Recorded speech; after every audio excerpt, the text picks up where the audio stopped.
नमस्कार सर। जी नमस्कार जी। सर मेरा एक छोटा सा सवाल है सर, एस्ट्रोलॉजी को लेके अपनी ऑकल्ट को। जी जी सर ये नाइन्थ हाउस एट्थ हाउस है। हमें नाइन्थ का 12वां हाउस एट्थ हाउस ऑकल्ट पड़ता है धर्म का। जी।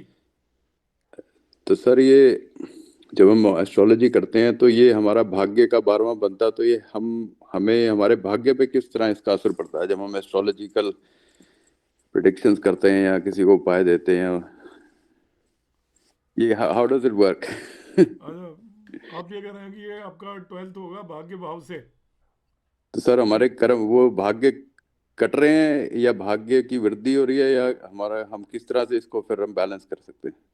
नहीं, एक्चुअली क्या है कि आपका 8th हाउस अपना एक इंडिपेंडेंट सिग्निफिकेशंस है उसके। तो आप अच्छा सर। ओकल्ट केवल 8th हाउस तो नहीं है, ओकल्ट तो 4th हाउस भी है, ओकल्ट तो 5th हाउस भी है, ओकल्ट तो 9th हाउस भी है, ओकल्ट तो 2nd हाउस भी है। Only okay. 8th हाउस तो नहीं है। और ओकल्ट का मतलब ये नहीं है कि हम कोई उसको एज ए प्रोफेशन काम कर रहे हैं। जब आप उसको एज ए प्रोफेशन काम कर रहे हो तो आपका 10th हाउस इन्वॉल्व हो गया उसके अंदर। 8th हाउस तो जी। सीखने का हाउस है कि आप ओके। 8th हाउस को हम बोलते हैं गड्ढा। गड्ढा होता है ना, जमीन के अंदर जो भी चीजें पड़ी हुई है वो 8th हाउस है आपका। तो वहां छुपी हुई से आप चीजें। किसी भी चीज को निकाल कर लेके आओगे। इसको हम जी। रंध्र भाव भी बोलते हैं, छिद्र भाव भी बोलते हैं, और इसको गड्ढा भी बोल सकते हैं सिंपल टर्म्स में। तो आप जी। अपनी लाइफ के अंदर कोई भी चीज या दुनिया के लिए कोई भी चीज ऐसी जो कि दबी हुई है, छुपी हुई है, उसे निकाल कर लाने के लिए 8th हाउस का यूज होता है। अब आप ओकल्ट सीख रहे हो, उसका 9th हाउस से कोई लेना देना नहीं है। जब उसको आप एज ए प्रोफेशन यूज कर रहे हो तब आपका उसके साथ में 10th हाउस इन्वॉल्व हो जाता है। जब आप उसे एज ए प्रोफेशन यूज कर रहे हो तो आपका दूसरा भाव इन्वॉल्व हो जाता है, क्योंकि बगैर स्पीच के आप कोई प्रोफेशन नहीं कर सकते इसमें। जब आप इसे प्रोफेशन यूज कर रहे हो तो आपका पांचवा भाव यूज हो जाता है, जिसे हम तंत्र मंत्र टाइप भाव बोलते हैं। बिकॉज जब आप रेमेडी की बात करते हो तो आप एस्ट्रोलॉजी नहीं कर रहे हो, फिर आप तंत्र मंत्र कर रहे हो। एस्ट्रोलॉजी में कोई रेमेडीज नहीं है। जो अब हम रेमेडीज बताते हैं वो सारी की सारी रेमेडीज तंत्र मंत्र हैं। और तंत्र मंत्र का राइट। मतलब remedies are from 5th house. जो भी हम जितनी भी चीजें बताते हैं, आप मंत्र बता रहे हो तब आपका 9th हाउस इन्वॉल्व है। आप कह रहे थे ना 9th हाउस। जब मैं किसी हाँ को जी। ये कहता हूं कि आप ये विष्णु सहस्त्र नाम का पाठ करें, जब मैं किसी को कहता हूं आप हनुमान चालीसा पढ़ें, जब मैं किसी को कहता जी। हूं कि आप ये व्रत रखें, जब मैं किसी को कहता हूं कि आप मंदिर जाइए 4 बार जाइए, जब मैं कहता हूं कि आप जी। किसी गरीब आदमी की मदद करिए, तो आप नवे भाव के सिग्निफिकेशन को यूटिलाइज कर रहे हैं। आपका 9th हाउस एक्टिवेटेड है, तभी आप धर्म का प्रचार कर रहे हो, धर्म की तरफ लोगों को डाइवर्ट कर रहे हो। जब मैं किसी को कहता हूं आप हनुमान चालीसा पढ़िए, तो बेसिकली मैं उसको धार्मिक बना रहा हूँ, रिलीजियस जी। बना रहा हूँ। वो नहीं पढ़ता है तो भी पढ़ेगा। तो जो रेमेडी 8th हाउस का रोल नहीं है, एस्ट्रोलॉजी सीखना 8th हाउस का रोल है। कि हम कोई भी ऐसी चीज सीखें जो कि छुपी हुई है, जो कि बहुत ओपन नहीं है, जो कि सब लोगों को पता नहीं है। अब आप जब एस्ट्रोलॉजी सीखते हो तो उसको थोड़ा ध्यान से समझना। एस्ट्रोलॉजी आपको कोई राइटिंग में नहीं सिखा सकता कि लिख जी। के दे दे कि ऐसा होगा। नहीं, आपको अपनी रिसर्च करनी पड़ेगी, अपने कंसेप्ट बनाने पड़ेंगे, और उसके बाद ही सीखोगे। तो जिस भी चीज को राइटिंग में नहीं बताया जा सकता, जो चीज कहीं लिखी हुई नहीं है, जिस चीज को लिखे हुए के हिसाब से होती हो, वो एस्ट्रोलॉजी नहीं है। ऑकल्ट का मतलब वो होता है कि जो जिसके बारे में किसी को पता नहीं है। आपको एक बेसिक गाइडलाइन है, जी। मगर उसके अंदर जैसे हम समाधि लेते हैं, तो इंसान समाधि कब लेता है? समाधि लेता है वो ऐसे ज्ञान को ग्रहण करने के लिए जो किसी ने उसको दिया नहीं। वो अपने आप में ही मन में मनन करेगा, चिंतन करेगा, और उसके बाद उसको उस ज्ञान की प्राप्ति होगी। जैसे बुद्ध को हुई थी, महावीर को हुई थी, उसको किसी ने पढ़ाया नहीं था। वो ऑकल्ट है जी। एक्चुअली। जब हम उसमें राइट। रेमेडियल पोर्शन पे चले जाते हैं, जो ये तंत्र मंत्र करते हैं, यहाँ पे फेंक देना, वहां से वो उठा लेना, इस तरीके के, वो आपका पांचवा भाव इन्वॉल्व हो गया। और जैसे ही हम उसको वो रेमेडीज बताते हैं एज पर जो ब्रैद पारासर और हम कोई मंत्र बताते हैं कि आप इसका पार्ट कर लीजिए, उसका पार्ट कर लीजिए, तब आपका 9th हाउस इन्वॉल्व हो गया। तो 8th हाउस या एस्ट्रोलॉजी कहीं भी आपके भाग्य भाव को इन्फ्लुएंस नहीं करती, वो आपकी 9th हाउस को सपोर्ट करती है, जिसको हम बोलते हैं रिसर्च। जो भी लोग रिसर्च करते हैं, ऐसी रिसर्च, जी। रिसर्च उसे बोला जाता है जिसके बारे में किसी को नहीं पता। रिसर्च वही है। जी। जिसके बारे में जी। पता है वो तो रिसर्च ही नहीं है, वो तो सर्व हर किसी को मालूम है। तो जब रिसर्च करते हैं उसमें 8th हाउस इन्वॉल्व होता है। तो 8th हाउस अपना आप में एक ज्ञान का हाउस है, मगर वो ऐसा ज्ञान है जो कि सबको पता नहीं है। 9वां भाव वो ज्ञान है जो सबको पता है। आप हायर एजुकेशन के राइट। लिए जाते हो तो 9th हाउस हाँ इन्वॉल्व जी। होता है। 9th हाउस में जो आप पढ़ते हो ना, उसकी किताब होती है कि ये सिलेबस है, उसकी एग्जाम होती है। 8th हाउस में जो पढ़ते हो, आप ध्यान से सुनना मेरी बात, उसकी एग्जाम नहीं ले सकता कोई हाँ भी। जी। कि आप जी जैसे जी। हम कहते हैं पीएचडी कर रहा है, रिसर्च कर रहा है, ऐसी चीज की रिसर्च कर रहा है, उसकी आपसे एग्जाम कोई नहीं लेगा। आपसे पूछेगा आपने क्या बनाया, किस बेस पे बताया, हमें समझाओ। ऐसा नहीं कहेगा 5 क्वेश्चन है इनके आप आंसर करो, हम 20-20 नंबर देंगे इसमें से। 8th हाउस की किसी चीज में नंबर नहीं होते। अब जैसे एस्ट्रोलॉजी हम पढ़ते हैं, ओकल्ट, आजकल एग्जाम का उन्होंने पैटर्न बना दिया है, मगर वो एग्जाम नहीं है, उसका कोई आंसर नहीं है किसी भी चीज का। मैं आपको एक कुंडली दे देता राइट। हूं और मैं कहता हूं इसको एनालाइज करिए। 10 लोग 10 तरीके से एनालाइज करेंगे, आप सबकी कॉपी उठा के देख लेना, किन्हीं भी दो के सेम नहीं होंगे उसके अंदर। क्यों नहीं होगा? क्योंकि एस्ट्रोलॉजी में कोई चीज पक्की है नहीं। एस्ट्रोलॉजी में एक हर एक एस्ट्रोलॉजर को अपनी खुद की रिसर्च करनी पड़ती है, खुद के कंसेप्ट करने बनाने पड़ते हैं। कहीं लिखा हुआ है कि आपका शुक्र उच्च का होता है तो ऐसा होता है, ऐसा नहीं होगा बिल्कुल भी। आपको खुद ढूंढना पड़ेगा जी। कि ये शुक्र उच्च का है तो क्या क्या हो सकता है, तो अपने कंसेप्ट बनाने पड़ते हैं। क्लियर ठीक है है? सर। हाँ जी, हाँ जी सब। Thank you so much. हाँ। वो बस तो थोड़ा एक शुरू में ये रहता था कि हम 8th हाउस की एस्ट्रोलॉजी कर रहे हैं, तो 8th house 12th from 9th house, तो आप 8th हाउस को एक्टिवेट कर रहे हैं, आप अपने धर्म का चलो, लॉस कर रहे आपने हैं क्वेश्चन पूछा इसे। है तो उसका मैं बट थैंक दूसरे यू पार्ट सर। का आंसर दे देता हूँ। देखो, हाँ जब आपने जी। पूछ ही लिया है तो मैं दे देता हूँ, बगैर पूछे इसका आंसर देना ठीक नहीं होता। क्या अच्छा होता जी। है, देखो, एस्ट्रोलॉजी को थोड़ा यदि आप रिलीजियस या उस वे में लोगे, इसको समझोगे, तो जी हम जब इस जन्म के अंदर आते हैं तो हमारे पूर्व जन्म कर्मों को लेकर आते हैं, जिसे हम बोलते हैं प्रारब्ध। और प्रारब्ध के जी आपको फल मिलने ही वाले हैं। अब यदि किसी को एक कोई गलत फहमी है कि वो रेमेडी बताएगा और उससे आपको फल नहीं मिलेंगे, या वो चेंज कर देगा विधाता का विधान, तो वो अपने आप में एक बहुत बड़ी गलत फहमी है। कोई रेमेडी नहीं होती, किसी भी चीज की कोई रेमेडी नहीं होती। केवल ईश्वर की जब हम आराधना करते हैं तो ईश्वर आपको उन परेशानियों को सहने की ताकत दे देता है, मेंटली ताकत दे देता है आपको। मेंटलिटी आपकी बदल देता है। परेशानियां आएंगी तो देखिए, जी एक परेशानी में एक व्यक्ति परेशान हो सकता है और दूसरा कह देता है कि भाई मैं पैदा हुआ हूं तो परेशानियां आती ही रहेंगी। तो आपके थॉट प्रोसेस को बदलती है पूजा पाठ। बाकी आपने जो कर्म कर लिए उनका फल कोई दुनिया की ताकत काट नहीं सकती, कोई रेमेडी नहीं काट सकती। आपको आपकी कोई जी नौकरी नहीं लगवा सकता, कोई आपको करोड़पति नहीं बनवा सकता, कोई आपकी भाग्य को बदल नहीं सकता। आपके जो हालात हैं, आपको जहां जाना है, जैसे जाना है, वो प्री डिसाइडेड है। आप केवल चेंज इतना कर सकते हो कि जिन हालात में आप बैठे हो उन हालात में अपने बेस्ट करने की कोशिश करें। और दुनिया की सबसे बड़ी रेमेडी है कर्मास। आप अपने कर्मास पर काम करते रहें, ये सोचकर कि आप जैसे ही गलत कर्मास करोगे उनके फल आपको गलत मिलने वाले हैं। और आप कर्मों पे टिके रहो, आपका कोई भी नुकसान नहीं हो सकता कभी भी, और आपका जो भी भला होगा केवल कर्मों के बेस पर होगा। बाकी किसी भी रेमेडी से कुछ भी हो नहीं सकता, इम्पॉसिबल है। क्योंकि यदि हम जब रेमेडी मान रहे हैं तो फिर हमको एस्ट्रोलॉजी में बिलीव नहीं करना चाहिए। एस्ट्रोलॉजी बेस्ड जी है पूर्व जन्म कर्मों पे, कि आपने पिछले जन्म में जो कर्म किए हैं उन कर्मों का लेखा जोखा लेकर आप इस जन्म के अंदर आ गए। उन सभी का आपको अच्छा या बुरा फल इस जन्म में भोगना है, जो भी भोगना है। अब जब मैं पिछले जन्म में जो कर्म कर आया, अब उनके फल यहां पर भोगने हैं। मगर जब मैं ईश्वर की शरण में चला जाता हूं, सरेंडर कर देता हूं, मैं अपने कर्म कर रहा होता हूं, तो वो उनको भोगते भोगते भी मुझे वो महसूस नहीं होंगे।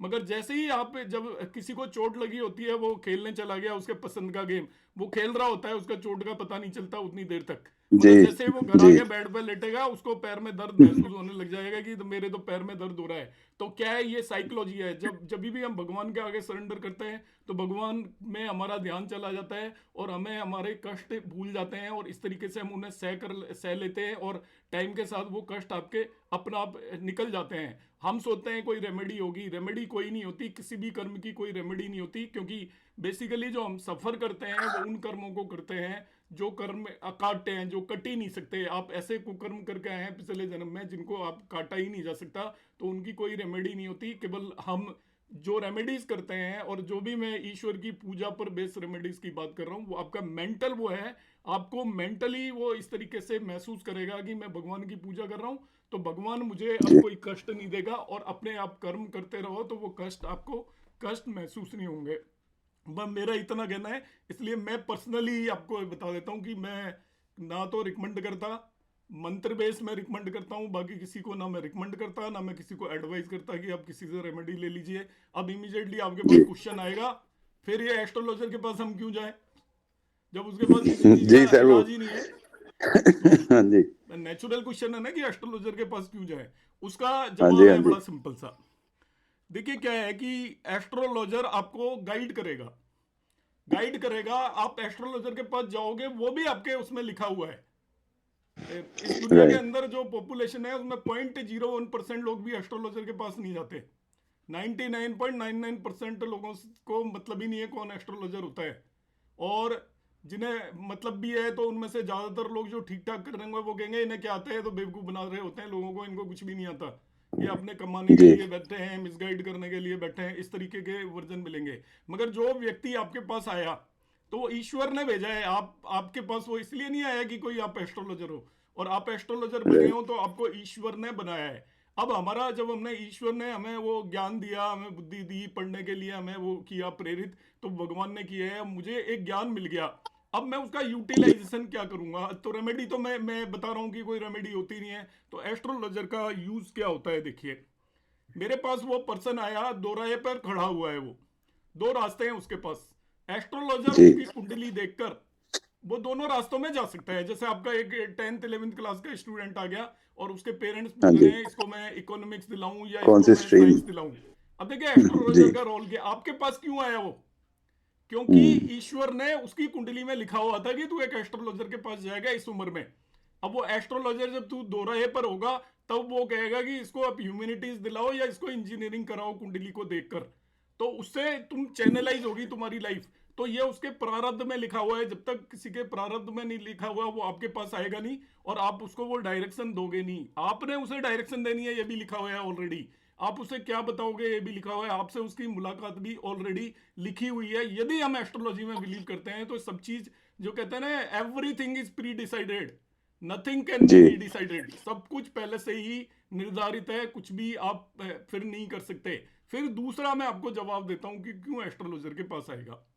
कि एक मेरा सिंपल सा एग्जांपल है कि जहां पर बहुत ज्यादा ठंड पड़ती है, ठंड पड़ती है तो जहां ठंड पड़ती है कि भाई विंटर के अंदर टेम्परेचर -40 चला जाएगा, 50 चला जाएगा, उन लोगों को पता होता है कि टेम्परेचर -40 50 जाएगा। तो वो क्या करते हैं, विंटर का पूरा अरेंजमेंट समर में ही करके रख लेते हैं। गर्मियों में जी खाना भी इकट्ठा कर लेंगे, घर के अंदर ईंधन जो भी फ्यूल वगैरह इकट्ठा कर लेंगे, सारी चीज उन्हें पता है कि हम बाहर नहीं निकल सकते। इकट्ठा करने से क्या जी होगा कि उनका सर्दी का समय आसानी से आराम से गुजर निकल जाएगा, जाएगा उन्हें पता है। और उन्हें यह भी पता होता है 6 महीने तक ये टाइम हमें इसी तरीके से गुजारना है। इसके बाद गर्मी आएगी और गर्मी आने पर फिर हम आराम से बाहर निकल पाएंगे। एस्ट्रोलॉजर एग्जैक्टली यही करता है। वो कहता है आपकी बाबूजी दशा खराब चल रही है। बाबूजी दशा जी खराब चलने का मतलब क्या है, आपके 6 महीने बड़े खराब हैं।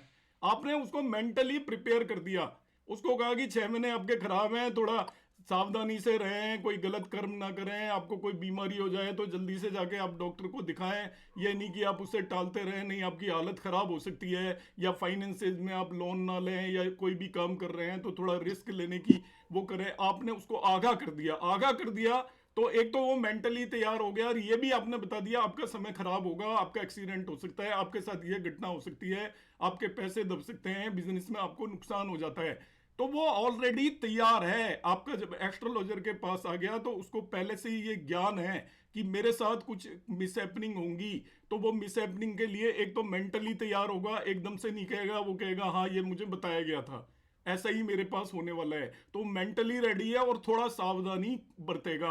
अब सावधानी जी हमने उसको बताई तो एक तरीके से एस्ट्रोलॉजर ने तो उसका भला कर दिया। वो किया क्यों, क्योंकि उसके प्रारब्ध में ये था कि ये एक एस्ट्रोलॉजर के पास जाएगा और उसकी सलाह लेगा, और सलाह लेने पर ऐसा होगा। आपने देखा होगा आजकल देखो न्यूमरोलॉजी के कितने ऐड आ रहे हैं। ये मोबाइल जी में ये 6 6 नंबर नहीं होना चाहिए, 5 5 नहीं होना चाहिए, जो मर्जी उठ के खड़े हो जाते हैं और वो कुछ भी बोल देते हैं आकर एडवर्टाइज में। वो जी कुछ नहीं है बेसिकली, वो उन्होंने कुछ भी बोलना है, उन्हें पता है लोगों ने बेवकूफ बनी जाना है। अब उनके पास भी जो पर्सन जाएगा और उनमें से क्या होगा, 1000 में से 2 की किस्मत तो बदलती है, इसमें कोई बड़ी बात ही नहीं है। मेरे पास 1000 लोग आएंगे, मेरे को कुछ भी पता नहीं है, मैं उनको कुछ ना कुछ बता दूंगा, तो 1000 में से 2 लोगों की किस्मत बदलेगी। इसके बाद मैं उन 2 को खड़ा करके कहूंगा देखो इसको मैंने बोला था, इसकी किस्मत बदल गई मेरे बोलने पे, इसने सिम तोड़ के फेंक जी दी, अब ये तो करोड़पति बन गया 15 दिन के अंदर, एक सिम तोड़ के फेंकने से, नई सिम लगाने से जी करोड़पति बन गया। और इस पे इतने नोट आ रहे हैं। इसने तो हस्बैंड को चाय बना के पिलाई 1 महीने तक रोजाना सुबह सुबह पैरों में बैठ के, और इसके पास इतने नोट आ रहे हैं कि वो घर वाले सारे 15 आदमी तो नोट गिनने के लिए रखे हुए हैं, इतने नोट आ रहे हैं, और बड़े कॉन्फिडेंस से जी बोलते हैं वो, और लोग उन्हें देखते हैं, उनके व्यूज होते हैं करोड़ों में।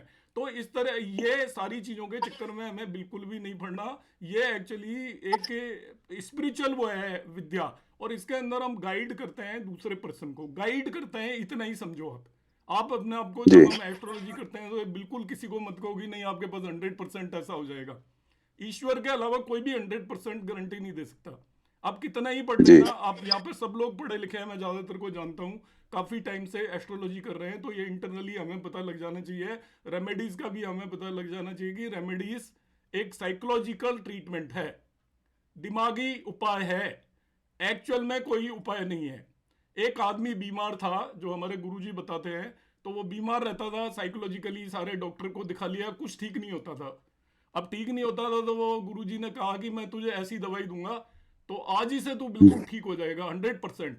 तो उसने कहा ठीक है, उन्होंने रेती उठा के दे दी, कहता बस इसको चाटना है जीप पे रख के। वो पहले दूसरे दिन आया, गुरुजी मैंने तो वो जीप पे लगाई और मेरी तो बिल्कुल तबीयत आज बिल्कुल ठीक है। कहता है तू रोजाना इसको जीभ पे लगाया कर। और वो 15 दिन बाद आके कहता है कि मैं तो बिल्कुल ठीक हो गया जी, आपकी दवाई तो चमत्कार होगी, क्योंकि वो साइकोलॉजिकली जी बीमार था। तो हम साइकोलॉजी का, जब हम एक एस्ट्रोलॉजर जब ट्रीटमेंट बताता है तो लोगों पर असर पड़ता है, वो साइकोलॉजिकल पड़ता है। कई लोग वैसे ही परेशान होते हैं बेमतलब में, कि तिल का ताड़ा बना के बैठे होते हैं मेंटली। अब वो डॉक्टर के पास जाए या एस्ट्रोलॉजर के पास जाए, वो उसको इस तरीके की सलाह देता है, तो वो मेंटली लोग स्ट्रांग हो जाते हैं और उसके बेसिस पर वो काम करते हैं। बाकी जी जो अपना अपना बिलीव है, मैंने अपनी जो जानकारी है वो बताई है। आप में से जो लोग रेमेडीज में बिलीव करते हैं, मुझे कोई प्रॉब्लम नहीं है, क्योंकि बहुत लोगों को हो सकता है कोई ऐसी विद्या आती हो, पर मेरा जो एक्सपीरियंस है उसमें यही है कि हमें केवल एज ए गाइड ही यूज करना चाहिए, जिसको हम बोलते हैं कोच। लाइफ कोच जो होता है वो खुद नहीं खेलता जाके, वो उसको खेलना सिखाता है प्लेयर को, कि आप ऐसे खेलो, आप ऐसे खेलो। तो हम उसको गाइड करेंगे कि, और गाइड में आपको हमेशा ये ध्यान रखना है, आप कर्मों पर बेस्ड फोकस करो। जो भी आदमी आपके पास आता है उसे आप हमेशा एक हो, एक तो आपका गुरु स्ट्रांग होगा। जब हम किसी को सलाह देते हैं तो आपका या तो गुरु वीक होगा या स्ट्रांग होगा। जुपिटर, आपकी लाइफ भी बदलेगी जब हम किसी को सलाह देंगे। सलाहकार है जुपिटर। आप यदि उसको प्रॉपर जी सलाह दे रहे हो तो आपका गुरु स्ट्रांग हो जाएगा, और आप यदि उसको गलत सलाह दे रहे हो तो आपका गुरु वीक हो जाएगा, आपके ज्ञान का क्षय होगा, आपकी नॉलेज सारी खत्म हो जाएगी, आपकी प्रेडिक्शंस गलत जाएंगी, यदि आप इंटेंशनली गलत सलाह दे रहे हो। बहुत लोग ऐसे होते हैं ना कि हम कुछ भी बेवकूफ बना दें, ऐसे पैसे इससे खींच लें, जी किसी की जी साढ़े साथी चल रही है बड़ी खराब है, खुद नहीं पता कि साढ़े साथी को देखा कैसे जाता है, मगर उसको खराब बता दिया, इसके बाद उससे बेचारे से कुछ उपाय करा लिए, उसके पैसे खर्च करवा दिए बेमतलब में, खुद की 1000-500 रुपए फी लेने के चक्कर में। तो आपका गुरु खराब हो गया, आपकी नॉलेज खत्म होगी, आपको गलत तरीके की नॉलेज आएगी। तो जब भी आप एस्ट्रोलॉजी करके किसी को सलाह दें तो ये मान के चलें कि आपका गुरु एक्टिव है उस समय पर।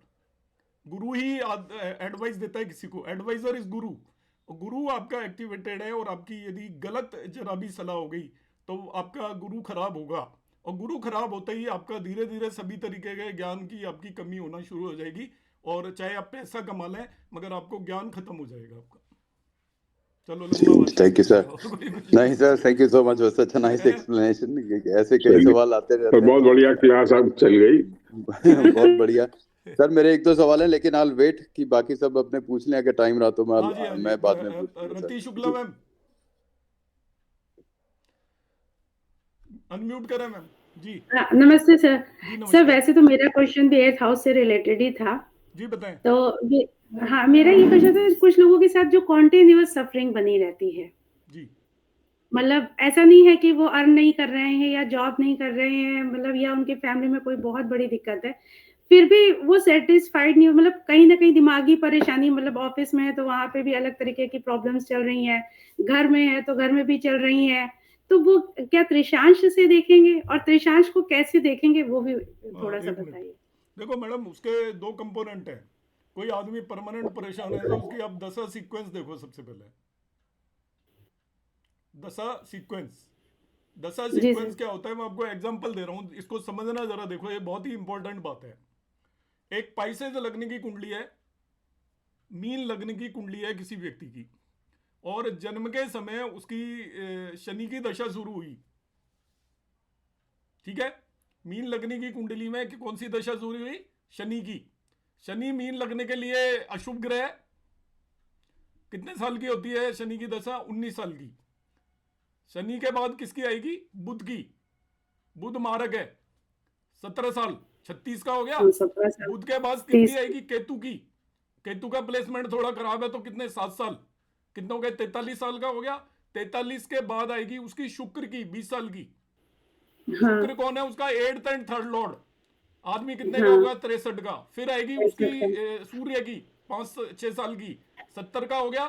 सूर्य उसका 6th लॉर्ड है। हो गई जिंदगी यस उसकी। जिंदगी खत्म। अब आप उसको सोचो कि वो बंदा स्ट्रगल नहीं करेगा, ऐसा हो ही नहीं सकता। आपकी दशा सीक्वेंस बहुत। अब इसी व्यक्ति को दूसरे वे में ले लो आप।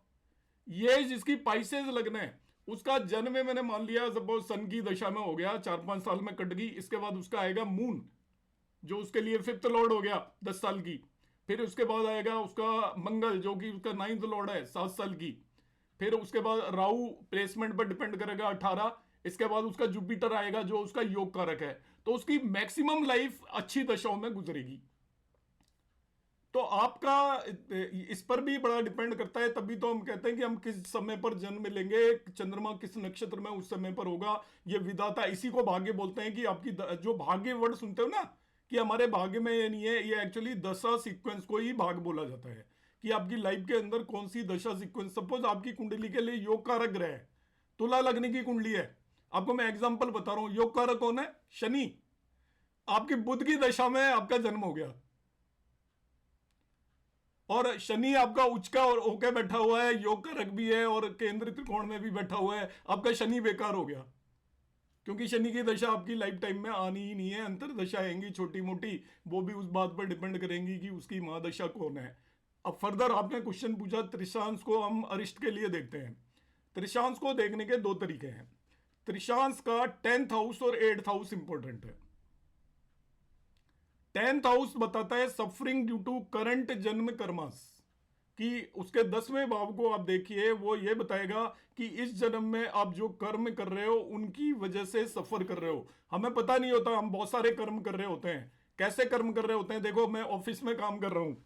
अब मैं ऑफिस में कोई बहुत लोग रिश्वत ले रहे हैं। चलो, रिश्वत भी उतनी बुरी नहीं है, मगर आप ऐसे व्यक्ति से रिश्वत ले रहे हैं जो आपके पास परेशान आ गया। आप ऐसे डॉक्टर प्रोफेशन कर रहे हैं, और आपका ऑब्जेक्टिव ये बन गया कि जिस बंदे को बीमारी नहीं है वो बीमारी बता दी, और उससे हमने फी ले ली, उसको वेंटिलेटर पर डाल दिया, किसी का ऑपरेशन कर दिया, किसी को कुछ कर दिया। तो कर्मास कैसे हुए आपके? वो कर्माज आपको रिजल्ट देंगे। आप सोचो मैं तो बहुत बढ़िया है सब कुछ तो, और प्रॉब्लम कोई भी नहीं है, या आप किसी के लिए कुछ भी बुरा सोच रहे हो, कुछ भी बुरा कर रहे हो, वो करंट जन्म कर्मों की वजह से आपकी सफरिंग कभी हट नहीं सकती आपके, क्योंकि आपको कर्म पे काम नहीं करते। मैंने अभी बताया ना कि हमें रेमेडीज में किस चीज पे ध्यान देना है? अपने कर्मों पे। आप दुनिया के किसी भी आदमी को बोल दो कि भाई तू तेरे कर्म ठीक कर, वो उस चीज को सुनेगा ही नहीं। कोई ऑफिस के अंदर रिश्वत ले रहा है या किसी तरीके का कुकर्म कर रहा है, तो उसे कहोगे ना भाई तू अपने कर्मों पे, वो कहेगा नहीं ये तो किसी को नहीं पता।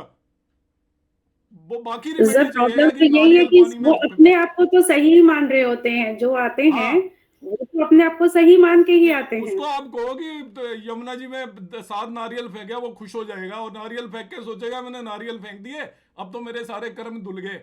या कोयला फेंका 5 किलो, वो कोयले को फेंक के सोचेगा कि बस मैं तो पूरे पूर्व जन्म के कर्म भी मेरे धुल गए, और इस जन्म के कर्म भी धुल गए। अब जो 8वां भाव है आपका त्रिशांश कुंडली का 8th हाउस, उसमें 8th हाउस में बैठा हुआ प्लेनेट, और 8th लॉर्ड कहां पर जाकर बैठा हुआ है? वो आपके पूर्व जन्म के कर्मों की सफरिंग है।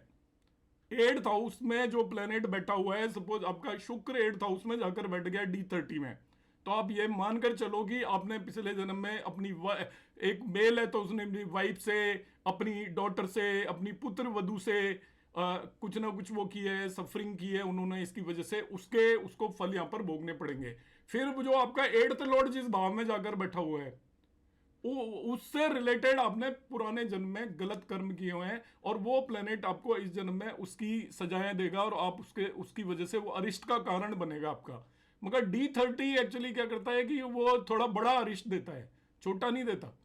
D30 जो चार्ट होता है वो आपको ऐसी सजा देता है जो आपको याद रहती है कि ये मेरी ऐसी सजा रही, मेरे वो 5 साल का वक्त ऐसा गया जिसको हम मृत्यु तुल्य कष्ट बोलते हैं, इस तरीके की प्रॉब्लम क्रिएट करता है।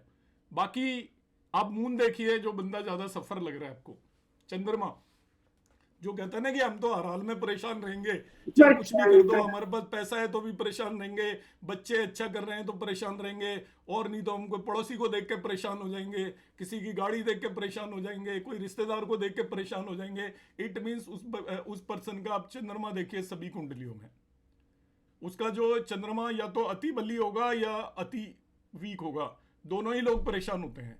जिसका मून बहुत स्ट्रांग होता है वो भी परेशान होगा, और जिसका मून बहुत वीक होता है वो भी परेशान होगा। जिसका सर ऐसी मेरे पास 3 कुंडलियां हैं जिनकी कुंडली में चंद्रमा उच्च का है, हाँ, और उन्हें चैन नहीं है किसी तो भी बता तरह तो दिया से। मैंने आपको चंद्रमा जिसका उच्च का है वो भी, उसको भी चैन नहीं होगा, नीच का है उसको भी चैन नहीं होगा। उच्च वाले चंद्रमा का दिमाग उड़ा रहता है स्काई के अंदर, वो हमेशा सोचता रहता है कि वो ऊंची ऊंची चीज सोचता रहेगा, और नीच का चंद्रमा वो दुखी रहेगा, डिप्रेस रहेगा कि नहीं मेरे पास ये नहीं है। ऊंच वाले को ऊंची चीजें देख के दुखी होगा, नीच वाला नीची चीजें देख के दुखी होगा। तो जो मून है वो बैलेंस होना चाहिए, नहीं बहुत एक्सोल्टेड हो, जो वैसे ही दुखी रहते हैं। मतलब दुखी हो सकता है किसी को, मगर कुछ लोगों को होता है कोई दिक्कत नहीं है, तभी भी परेशान है क्योंकि हमने परेशान रहना है। आप उनका मून चेक करो ऑलवेज, दशा सीक्वेंस चेक करो, दशाएं उसकी सीक्वेंस क्या है, एक पर्टिकुलर दशा नहीं। जब हमारी सीक्वेंस होती है, आपको एक नियम होता है, मैं बता रहा हूं कि आपकी ये दशा खराब है ए और सी खराब है, तो जो बीच की अच्छी है वो भी खराब ही जाएगी। ये नियम है। आपकी ए दशा अच्छी है और सी अच्छी है, तो बीच की जो बी खराब दशा है वो भी आपकी अच्छी जाएगी। ये पाराशरी का नियम है कि आपकी जो सीक्वेंस ऑफ दशा बड़ी इंपॉर्टेंट होती है। दो अंतर दशाओं के बीच में, एक यदि खराब, दो अच्छी अंतर दशाओं के बीच में एक खराब अंतर दशा आ जाए तो उसके भी रिजल्ट आपको अच्छे मिलेंगे, खराब नहीं मिलेंगे। Yes sir. मतलब ऐसा मान के चलो, जो दो बहुत अच्छी चीजें हैं उनके बीच में एक थोड़ी खराब सी भी है, तो ओवरऑल जो आपका गेटअप है वो अच्छा लगेगा। हाँ। इसी तरीके से दो अच्छी दशाओं के बीच में एक खराब, दो खराब के बीच में अच्छी है तो वो भी आपकी खराब हो जाएगी। दो खराब दशाओं के बीच में वो नजर नहीं आएगी, वो खराब खराब दशा आएंगी, उनके रिजल्ट इस तरीके से यहाँ पर आते हैं। अंडरस्टूड सर, बिल्कुल सही। तो ये तो सर शुभ कर्तरी और पाप कर्तरी वाली बात हो गई। बिल्कुल वही है सर, दशाओं में भी यही है। एक्चुअली जब कोई बीमार हो जाता है ना, तो उसमें भी दशा सीक्वेंस देखी जाती है कि ये पर्सन रिकवर करेगा या नहीं करेगा। यदि आपकी कमिंग अंतर दशाएं यदि बेनिफिक प्लैनेट्स की नहीं है तो उसकी सफरिंग बढ़ेगी, ऐसा हम प्रेडिक्ट करते हैं। और आगे आने वाली दशाएं यदि अच्छी हैं तो हम कहेंगे उसकी सफरिंग कम होगी। जी, कोकिला अग्रवाल मैम। जी सर। सर मेरे पहले जो वीडियोस आए थे लास्ट वीक, उससे रिलेटेड 2-3 क्वेश्चन है सर। अष्टम द्वादश थ्योरी मुझे नहीं समझ में आई, क्या पॉइंट है? अष्टम द्वादश समझा देते हैं, बड़ी इंपॉर्टेंट थ्योरी है जी सर। और कोई क्वेश्चन है तो वो भी बता दीजिए। हाँ जी, हाँ जी, हाँ सर। और शुभ कर्तरी और पाप कर्तरी में अगर सर दोनों हो, मेलेफिक भी हो बेनिफिक भी हो, तो क्या कहा जाएगा उसको? चलो वो बताएंगे। और कोई क्वेश्चन हो तो बोलिए। हाँ जी, एक चीज और था। और सर डिस्पोजिटर वाले में प्लैनेट का डिस्पोजिटर उच्च में बैठा हो या नीच में बैठा हो वो देखा जाएगा, उस हिसाब से प्लैनेट रिजल्ट देगा। पर अगर डिस्पोजिटर 6-8-12 में हो या 159 में हो तो वो अच्छे रिजल्ट देगा। वो हाउस से ऐसे देखा जाएगा उसको। और डिस्पोजिटर भी बता देता हूँ, ये तो मैंने वीडियोस डाले थे, उनसे रिलेटेड ही क्वेश्चन है, उनसे रिलेटेड ही है सर। हाँ जी, हाँ जी, बस ये वाले का आंसर दूंगा मैं। और एक राकेश कुमार जी, आपने कोई पूछना है आप पूछ लीजिए, आप क्या पूछना चाह रहे हैं? हाँ सर, नमस्ते। जी नमस्कार जी। राधे राधे सर। मैं 2 क्वेश्चन है मेरे। एक तो सर ये राशि नग के बारे में है कि अगर कोई नग जो अपने लिए योग कारक नहीं है, उसको अगर ज्वेलरी में पहनते हैं, जैसे हीरा हो गया मान लो, उसको अगर दूसरी ज्वेलरी में इयररिंग्स वगैरह में चेन वगैरह में पहनते हैं तो उसका साइड इफेक्ट या नेगेटिव इफेक्ट होता है क्या? और दूसरा है सर कि जैसे बहुत से केसेज में ये होता है कि जन्म नाम अलग होता है उनका और बोलचाल का और ऑफिशियल नाम अलग होता है, तो उसके लिए अपन राशि कौन सी मानेंगे उसकी? नाम राशि की, अच्छा और बताओ, और कोई क्वेश्चन? बस मेरे दो ही है सर ये। अच्छा, सूद साहब आप भी बता दो, फिर मैं इकट्ठा ही बता दूंगा। सर मेरा सवाल थोड़ा सा डिफरेंट था, वो जो पहला सवाल था उससे रिलेटेड ही है, रेमेडी से रिलेटेड। तो क्योंकि जो आपने किए कहते हैं कि प्रारब्ध के जो कर्म हैं उनको हमें भुगतना ही है, तो फिर एक वो कॉन्सेप्ट ऑफ फ्री विल भी होता है। तो वो कि कालपुरुष की कुंडली में अगर देखें तो वो कैप्रिकॉन जो है वो दसवीं राशि जो बनती है उसको वो फ्री विल कहते हैं, और उसका लॉजिक ये दिया जाता है कि शनि की राशि है और शनि एक सिर्फ ऐसा प्लैनेट है जिसकी दोनों राशियां कॉन्जिक्यूटिव होती हैं, और कैप्रिकॉन राशि ऐसी है कि जो किसी की भी मूल त्रिकोण नहीं है, इसलिए उसमें फ्री विल है। और फ्री विल के पोर्शन में रेमेडी थोड़ी बहुत लग जाती है, बाकी और कहीं नहीं लगती। क्या ये कॉन्सेप्ट अपनी जगह कुछ इसमें लॉजिक है या ये बस ऐसे ही सुनी सुनाई कहानियां हैं? नहीं, मैं बताऊंगा सर आपको, आपने बहुत अच्छा क्वेश्चन पूछा है तो मैं इसको भी आंसर करूंगा। परवीन जी। ठीक है sir, Parveen thank ji, you.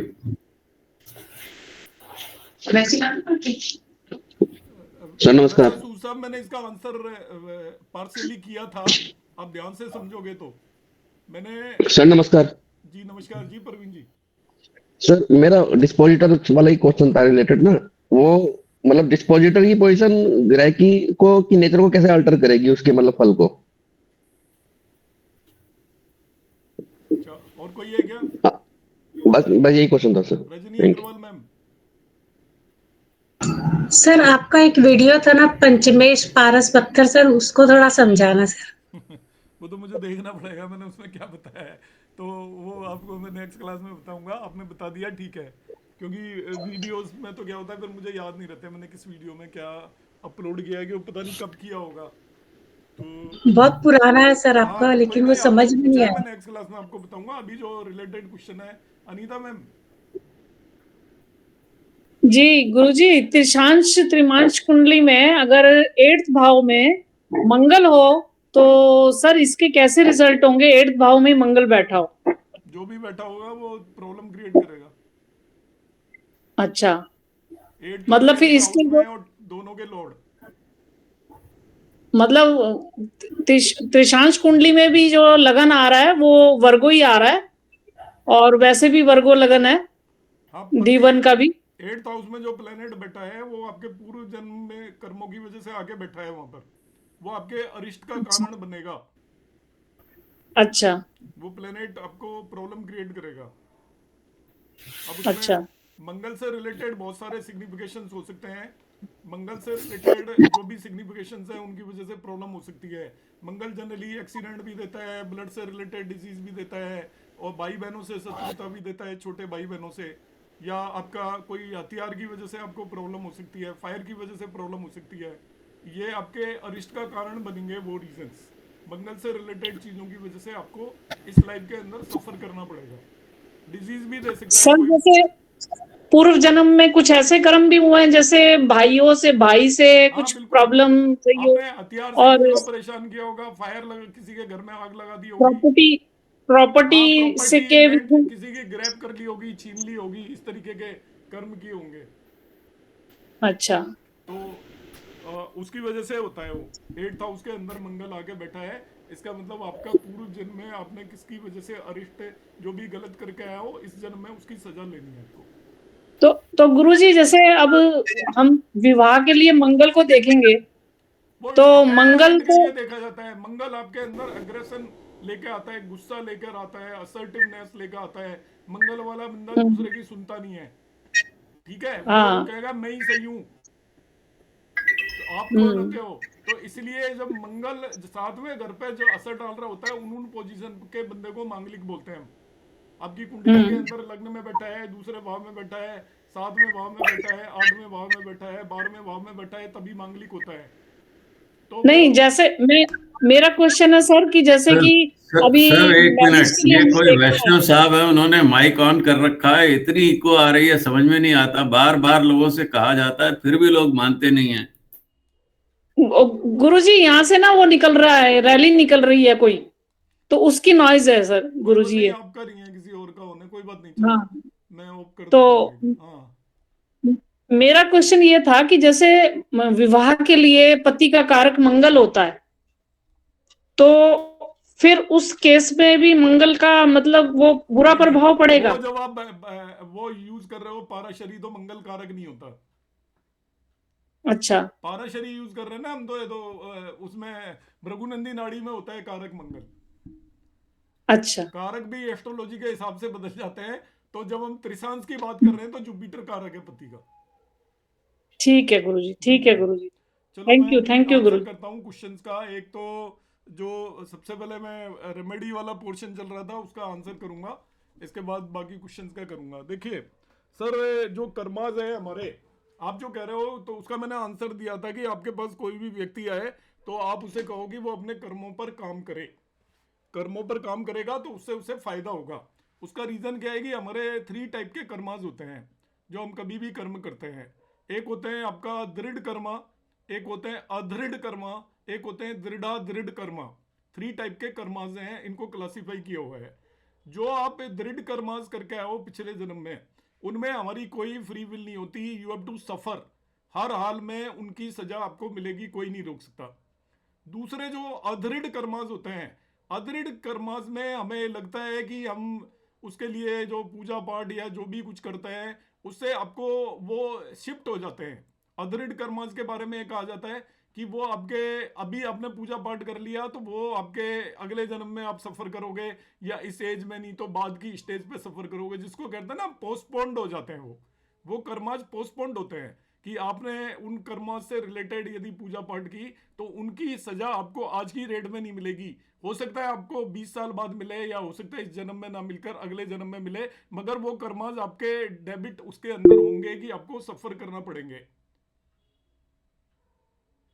Third one जो कर्माज होते हैं जिसे दृढ़ कर्माज बोलते हैं, ये कर्माज को आप क्या करते हैं, पूजा पाठ और गॉड के आगे सरेंडर कर देते हो, तो ये आपके एक तरीके से माफ हो जाते हैं। आपको सफरिंग, आप सफर करेंगे मगर आप उसे महसूस नहीं करेंगे, ऐसा कहा जाता है। अब जो फ्री विल क्या होती है, फ्री विल केवल इतनी भर होती है कि आपको एक, जो जिसे हम बोलते हैं कि एक आपका हॉर्स है, घोड़ा है, उसको एक खूंटे से बांध दिया गया। अब खूंटे से बांध दिया, उसको 10 मीटर की एक रस्सी दे दी गई और उससे बांध दिया गया घोड़े को। अब वो खूंटे से तो बंधा है तो उसकी पोजीशन तो फिक्स होगी, जा तो कहीं सकता नहीं, मगर वो 10 मीटर की रस्सी है तो वो उस 10 मीटर के एरिया में उसकी फ्री विल है, वो इधर उधर कहीं भी आ जा सकता है। That is called free will. अब इसमें क्या होता है कि जो 10th हाउस की आप बात कर रहे हो कि वो शनि का भाव है, 10वां भाव को हम इसलिए मानते हैं कि वो कर्म भाव है। अब कर्म भाव में जो मैं इनिशियली बोल रहा था कि आप अपने कर्मास पर काम करोगे, अब कर्मास पर किस तरीके से काम करते हैं और कितनी फ्री विल है वो बता रहा हूं मैं आपको। आप मेरे से एस्ट्रोलॉजी पढ़ रहे हो, मैं आपको एस्ट्रोलॉजी पढ़ा रहा हूं। अब ये मेरी फ्री विल है, मैं आपको क्या बताऊं क्या ना बताऊं।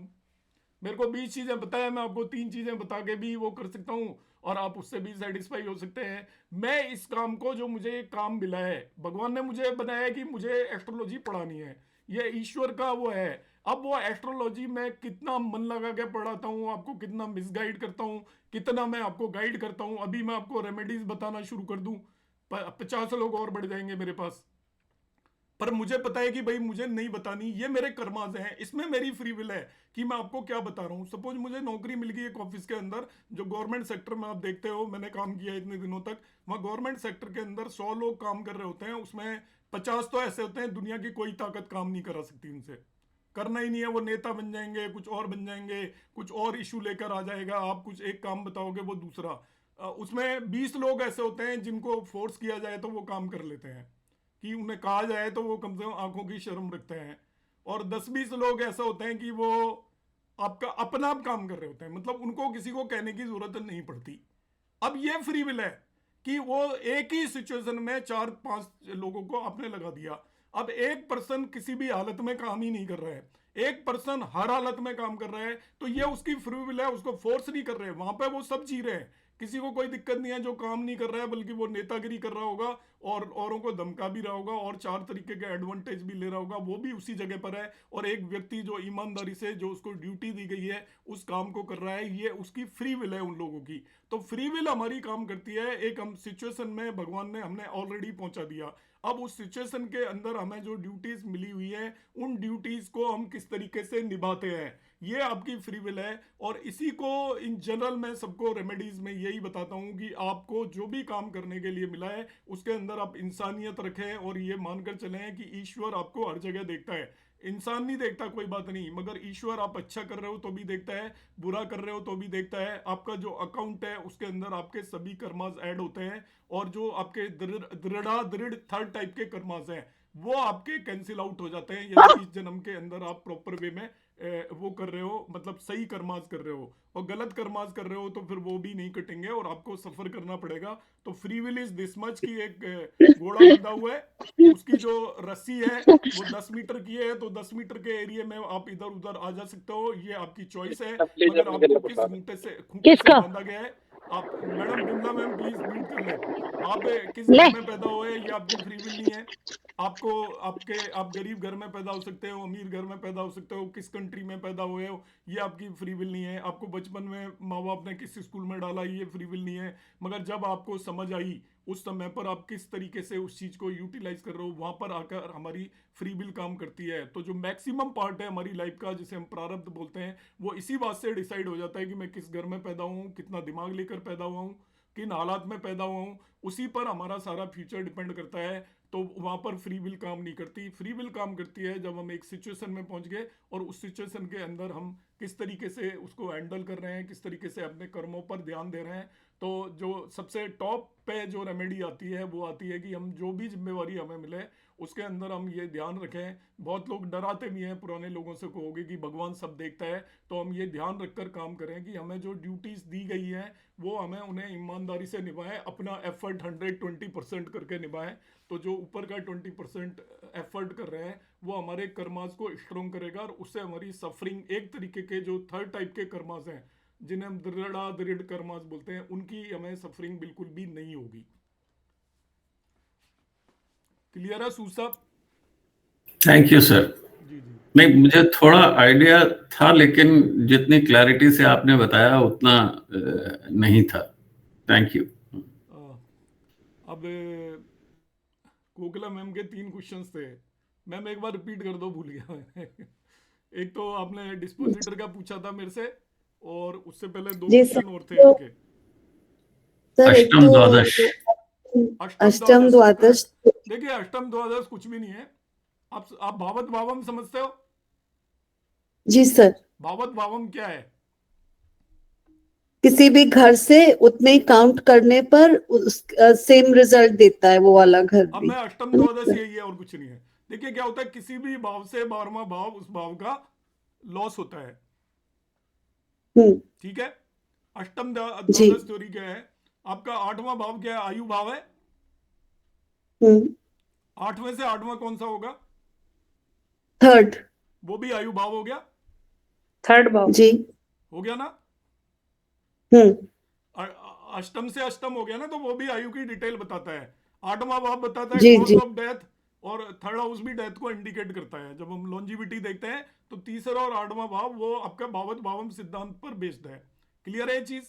जी। अब जी आपका सर। इसमें मैंने समझाया गया है कि दूसरे और 7वें भाव को मारक क्यों मानते हैं। अष्टम क्योंकि सेकंड सेकंड हाउस 8 से 12 हो गया। हाँ जी। 8th आयु भाव है तो लॉस ऑफ आयु का मतलब 7वां भाव। हाँ जी। तो वो मारक बनेगा। लॉस ऑफ आयु का जी। मतलब क्या हो गया? 7th हाउस इज मारक। ऐसे ही जो थर्ड हाउस है उससे 12th कौन सा होगा?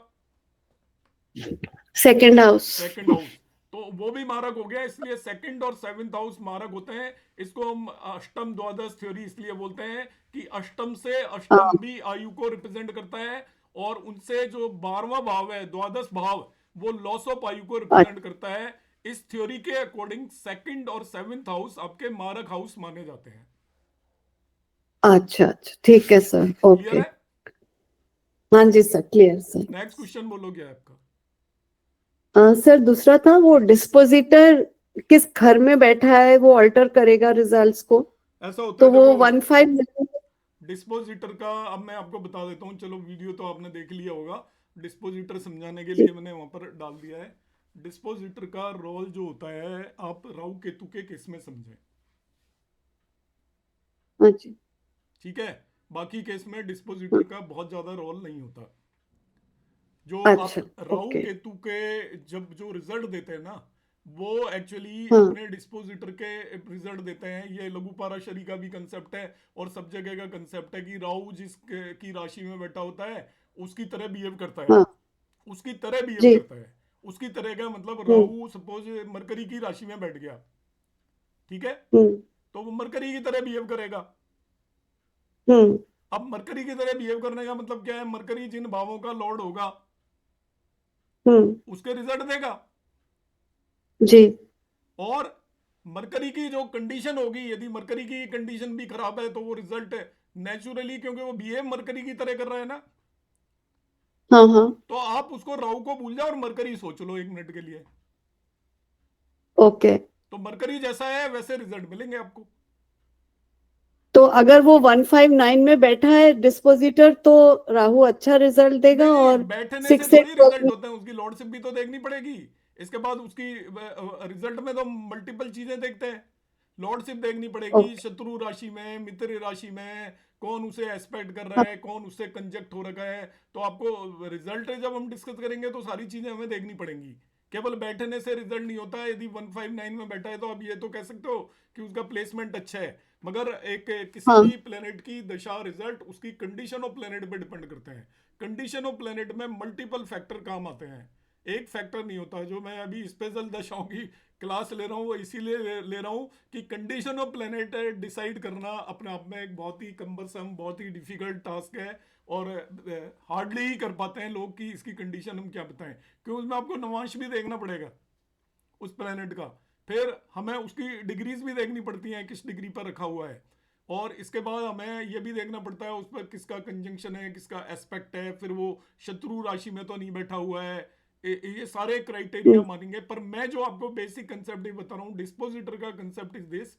डिस्पोजिटर मेनली राहु केतु के केस में होता है, क्योंकि राहु केतु की खुद की कोई लॉर्डशिप नहीं होती। तो वो जिस राशि में जाकर बैठता है, जिस परिवेश में, बहरूपिया है एक्चुअली राहु को, आप समझो बहरूपिया समझते हो आप? लाइट गई, लाइट गई। यदि ये क्लास आपको सुनाई दे रही है तो ये डिस्कनेक्ट हो जाएगी, क्योंकि ये, हाँ आ गई है, बढ़िया आ गई है। आपको मेरी वॉइस आ रही है अभी? अच्छा, 2 मिनट इसमें ऑन कर देता हूँ। आप वेट करना, थोड़ा सप्लाई कट हो गई थी, तो आप 2 मिनट वेट कर लेना। अभी मैं वो हो जाएगी आपकी, रिज्यूम हो जाएगी क्लास। तो उस पर मेरे लैपटॉप का वो चली गई थी सप्लाई, तो आप 2 मिनट वेट कर लो।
ज्यादा देर लगती है क्या कनेक्शन आने में?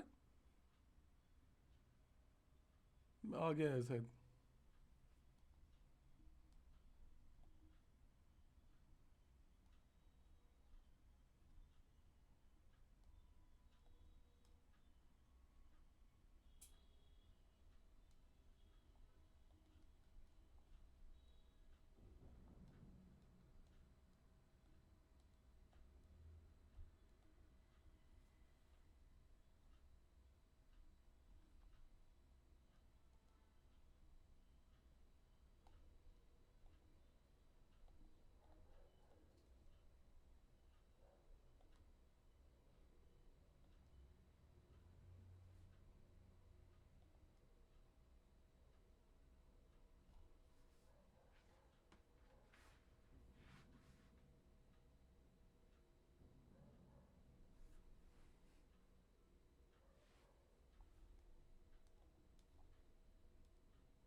चलो, थोड़ा सप्लाई चली गई थी, तो हम क्या डिस्कस कर रहे थे? डिस्पोजिटर बता रहा था मैं। साउंड आ रही है मेरी? जी सर आ रही है। हाँ। तो सर राहु डिस्पोजिटर बहरूपिया होता है सर, आप बता देखना रहे है। थे।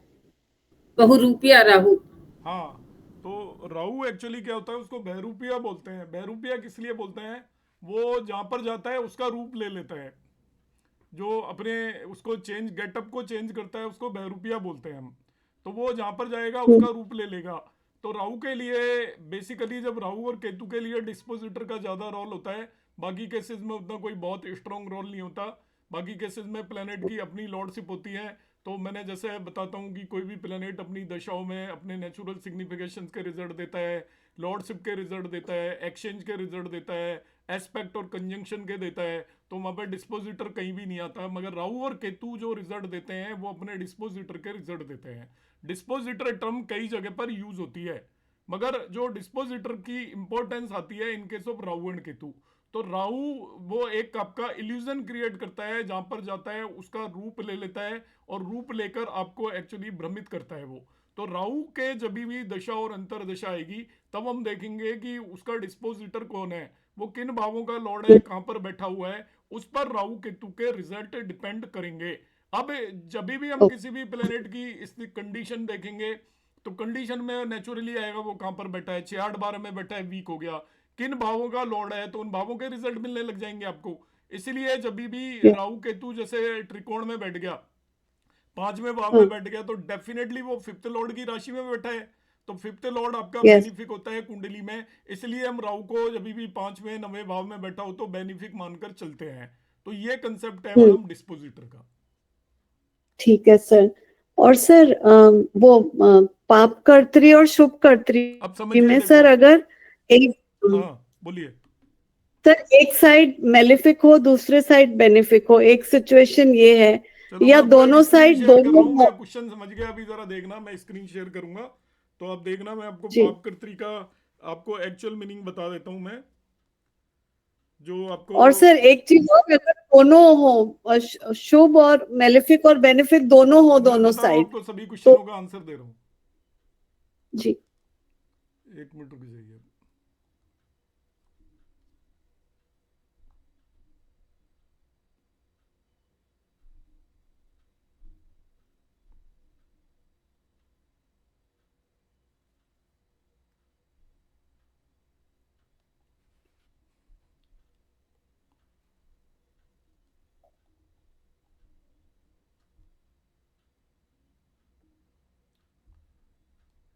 स्क्रीन शेयर करूंगा मैं अभी, तो मैं पापकर्तरी का कंसेप्ट क्लियर करूंगा। अभी ध्यान से समझ लेना इसको, इसके जो भी जी सर। क्राइटेरिया हैं वो मैं एक्सप्लेन करने की यहाँ पे कोशिश करूंगा।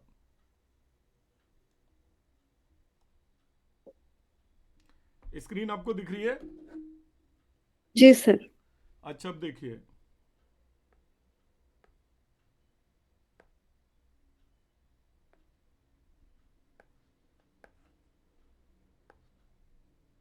ये एक मैंने कुंडली बनाई है।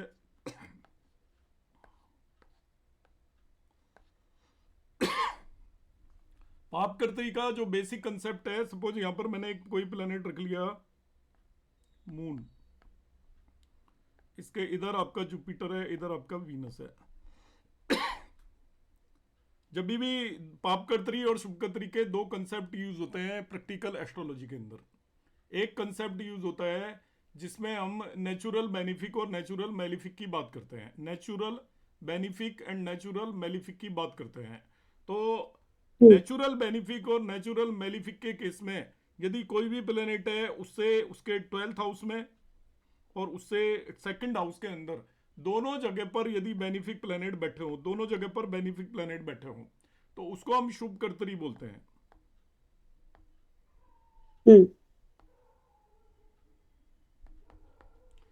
और दोनों जगह पर मेलिफिक बैठे हो, जैसे मैंने यहां पर रख दिया एक और प्लेनेट रख दिया, ये सपोज यहां पर मैंने सन बिठा दिया और सन के इधर मैंने 12th हाउस के अंदर सैटर्न को रख दिया और यहां पर मार्स को रख दिया। अब इसके दोनों तरफ आपके मेलिफिक हो गए, तो हम कहेंगे सन पाप कर्तरी में है। तो किसी भी प्लेनेट के दोनों तरफ बेनिफिक हो या दोनों तरफ मेलिफिक हो, दोनों तरफ बेनिफिक हो तो उसे हम शुभकर्तरी बोलते हैं, दोनों तरफ मेलिफिक हो तो उसे हम पापकर्तरी बोलते हैं। अब इसका मैं दूसरा कंसेप्ट अभी आपको बताता हूं, देखिए।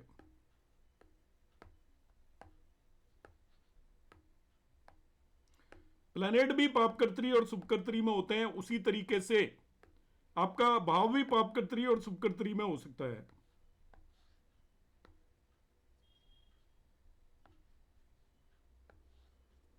आपका भाव, जैसे मैंने यहां पर वीनस को बिठा दिया और यहां पे जुपिटर को बिठा दिया, तो आपकी लग्न शुभकर्तरी में होगी इस केस में। यहां पर मैंने सैटर्न को बिठा दिया, यहां पर मार्स को बिठा दिया, तो आपका 7वां भाव पापकर्तरी में हो गया।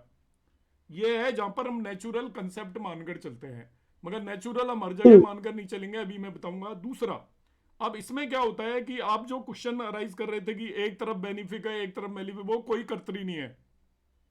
पाप और शुभ कर्तरी तभी होती है जब किसी भी प्लेनेट के दोनों तरफ शुभ ग्रह हो या प्लेनेट के दोनों तरफ अशुभ ग्रह हो। अब ये पाप और शुभ कर्तरी ऐसे भी हो सकती है, जरा समझना। यहां पर मैंने मून को 10th हाउस में बिठाया, मून सपोज आपका 10 डिग्री का है,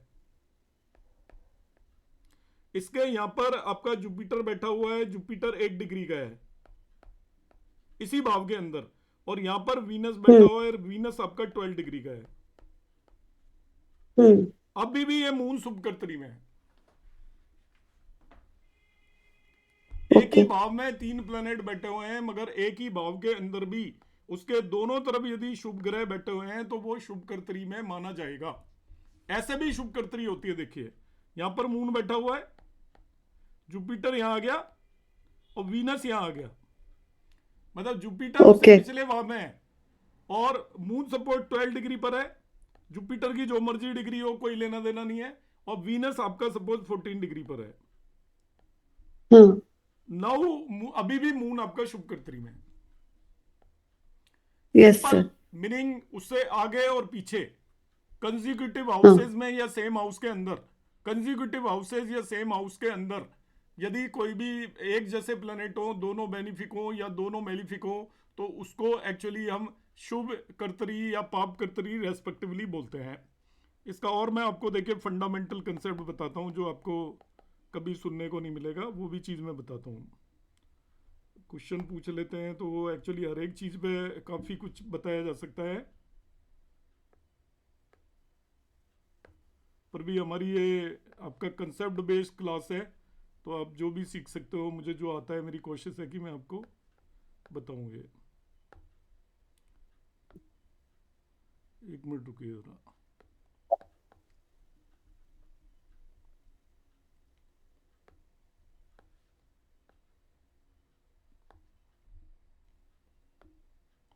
तो यहाँ पर हम देखते हैं, यहाँ पे आपने जुपिटर को बिठा दिया और यहाँ पे आपका वीनस को बिठा दिया, तो आपकी लग्न शुभकर्त्री में हो गई है। ठीक है, इसको पता है शुभकर्त्री क्यों बोलते हैं? आपको पता है किसी को शुभकर्त्री क्यों बोलते हैं इसे? दोनों तरफ बेनिफिक प्लैनेट्स हैं। उससे क्या होगा? इससे शुभ हो गया, लग्न जो है शुभ हो गया। कैसे? क्योंकि सेकंड हाउस और 12th हाउस जो दोनों हैं, हाँ। जहाँ लग्न के दोनों तरफ शुभ प्लैनेट्स हैं, उसकी वजह से शुभ प्लैनेट तो हो गया, पर उससे लग्न शुभ कैसे हो गया? ये तो आप बताएंगे। नहीं, मैं जस्ट ऐसे ही एक्सप्लोर कर रहा हूँ यहाँ पर, क्योंकि बहुत सारे भारतीय विद्यावन के स्टूडेंट हैं। तो आप आर के सूद साहब, आप कुछ बता रहे हैं? सर, उस कर्तरी का बेसिक मतलब जो मुझे पता है वो कैंची होता है। हाँ, वो करेक्ट है आपकी बात। तो वो दोनों तरफ अच्छे बैठे हैं तो शुभ हो गया और अच्छी कैंची हो गई, और अगर मेलेफिक बैठे हैं तो खराब कैंची हो गई। ये मोटी मोटी दोनों 6 और 8 भाव आप सब पे लोगों के शुभ लिए दृष्टि जा रही है इनकी। देखिए, आज जो क्लास ज्वाइन कर रहे हैं, ये मैं आपको जो कंसेप्ट बता रहा हूँ, बड़ा रेयर कंसेप्ट है। शुभकर्त्री का एक्चुअली मतलब क्या होता है? आपको पता है किसी भी भाव से 6वां और 8वां भाव खराब होता है? 6 पे दृष्टि जा रही है। षडाष्टक सही खराब। 6-8-12 खराब होते हैं ना किसी भी भाव से। जी सर। अब यहाँ पे देखिए, ये लग्न के दोनों तरफ यदि शुभ ग्रह हो गए, तो जुपिटर कौन से भाव को देख रहा है? तो 6 और 8 को नहीं, जुपिटर 8 को तो देखेगा ही ना। 6 को छोड़ दो, जी, दोनों को तो देखेगा ही। दोनों, हाँ जी। मैं सपोज एक 8 को देख रहा है, 8th हाउस को देख रहा है जी। राइट। और वीनस किसे देख रहा है? 6ठे हाउस को। और 12वें में बैठा ही है। 12th में वैसे ही एक्सॉल्टेड होता ही है काल पुरुष। नहीं, उतना मत जाइए, केवल आप एक्सोल्टेड वगैरह भी छोड़ दियो, किसी भी 6th हाउस को देख रहे हैं। इससे तो 6 और 8 कुंडली का अच्छा हो जाएगा, इसलिए 6ठा और 8वें भाव दोनों पर शुभ ग्रहों की दृष्टि हो जाएगी। 12वें में शुभ ग्रह हो गया, तो वो पर्टिकुलर भाव के रिलेटेड सिग्निफिकेशन कितने स्ट्रॉन्ग हो गए। ये तो सारी समस्या ही खत्म होगी सर। इस बारे में कभी सोचा ही नहीं हमने सर। ये तो बहुत अच्छा हो गया। तो यार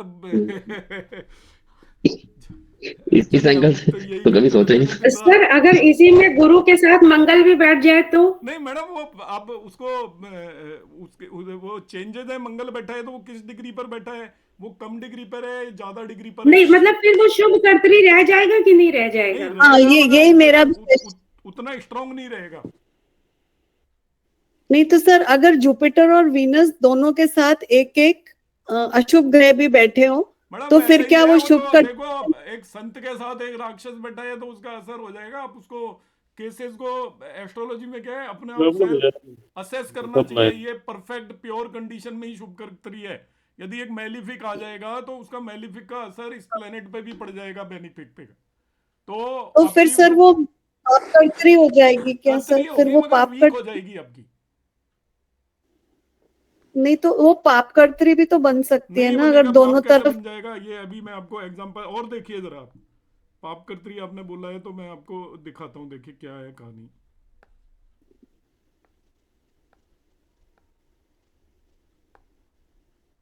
और सर अभी आपने बताया ना वीनस 12th में बैठ गया, तो उस 12th को वो तो वीनस खुद ही वीक हो जाएगा ना 12th हाउस में, बैड हाउस में बैठ के। अच्छा कैसे कर देगा 12th को सर? वो शुभ ग्रह जहां पर भी जाकर बैठते हैं उन जगहों को अच्छा कर देते हैं, चाहे खुद वीक हो जाए।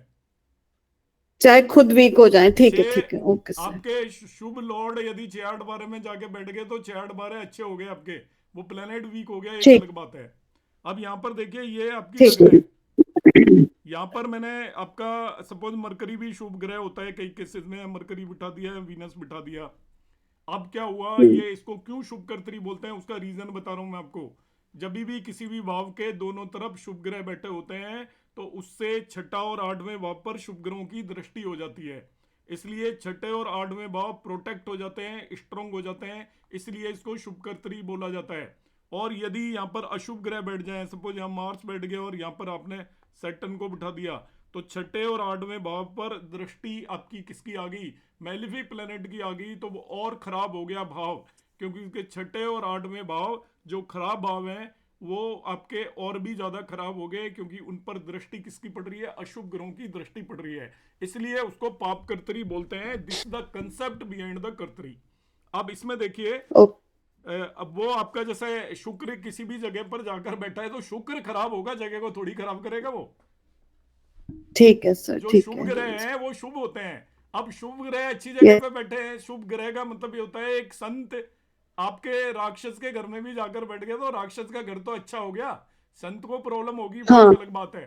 तो इस तरीके से अंडरस्टैंड करेंगे। अब देखिए इसमें और भी कई सारे कंसेप्ट हैं जो मैं बताऊंगा। और ये देखिए, एक कई बार क्या होता है कि कर्तरी स्ट्रॉन्ग कैसे होती है, देखिए रेट्रोग्रेड प्लैनेट का बड़ा रोल होता है इसमें।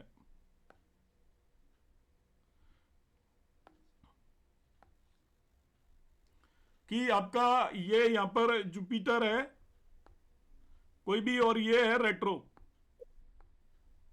और यहां पर बैठा हुआ है आपका सपोज वीनस, ये वीक हो गई कर्तरी रिलेटिवली। रीजन क्या हो गया, जुपिटर इधर जा रहा है और वीनस इधर जा रहा है, दोनों प्लेनेट आपके इस भाव से दूर जा रहे हैं, इसलिए कर्तरी आपकी रिलेटिवली वीक हो गई। दूसरा एग्जांपल कि सपोज ये आपका वीनस रेट्रो हो जाता है और जुपिटर डायरेक्ट है। अब देखिए जुपिटर तो भाव की तरफ आ रहा है और वीनस भी भाव की तरफ आ रहा है, स्ट्रॉन्ग हो गई कर्तरी, दोनों भाव की तरफ आ रहे हैं, नहीं आ रहे? Yes sir. तो दिस इज स्ट्रॉन्ग शुभ कर्तरी। हाँ जी। सिमिलरली पाप कर्तरी में भी यही कंसेप्ट होता है, सिमिलरली पाप कर्तरी में भी यही कंसेप्ट होता है। अब आप लोग क्वेश्चन रेज कर रहे हो, यहां पे मार्स आ गया बाय द वे, मार्स की डिग्री 12 है और जुपिटर की 10 है, ठीक है? वो सॉरी जुपिटर की 18 है, यह अभी भी शुभ कर्तरी है, मगर ये जुपिटर उतना शुभ नहीं रहा क्योंकि इसका जो एसोसिएशन किससे हो गया, मैलिफिक प्लेनेट से हो गया, तो है शुभ कर्तरी मगर उतनी स्ट्रांग नहीं है।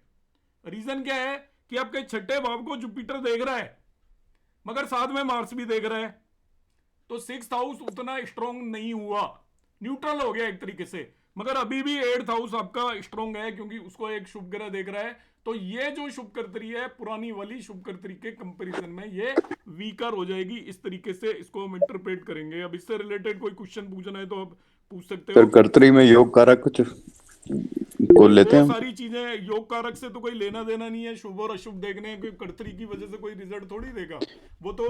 अगर उसको मंगल लग्नेश होता तो उसको भी फिर भी हम नहीं। अब आप लग्नेश पे आ रहे हो तो मैं दूसरा कंसेप्ट बता देता हूँ। देखिए शुभ और पाप कर्तरी का, क्यों हम दोनों चीजें नहीं लेके चल सकते यहाँ पर। जब हम लग्नेश की बात कर रहे हैं तो फिर आप फंक्शनल बात करो। फिर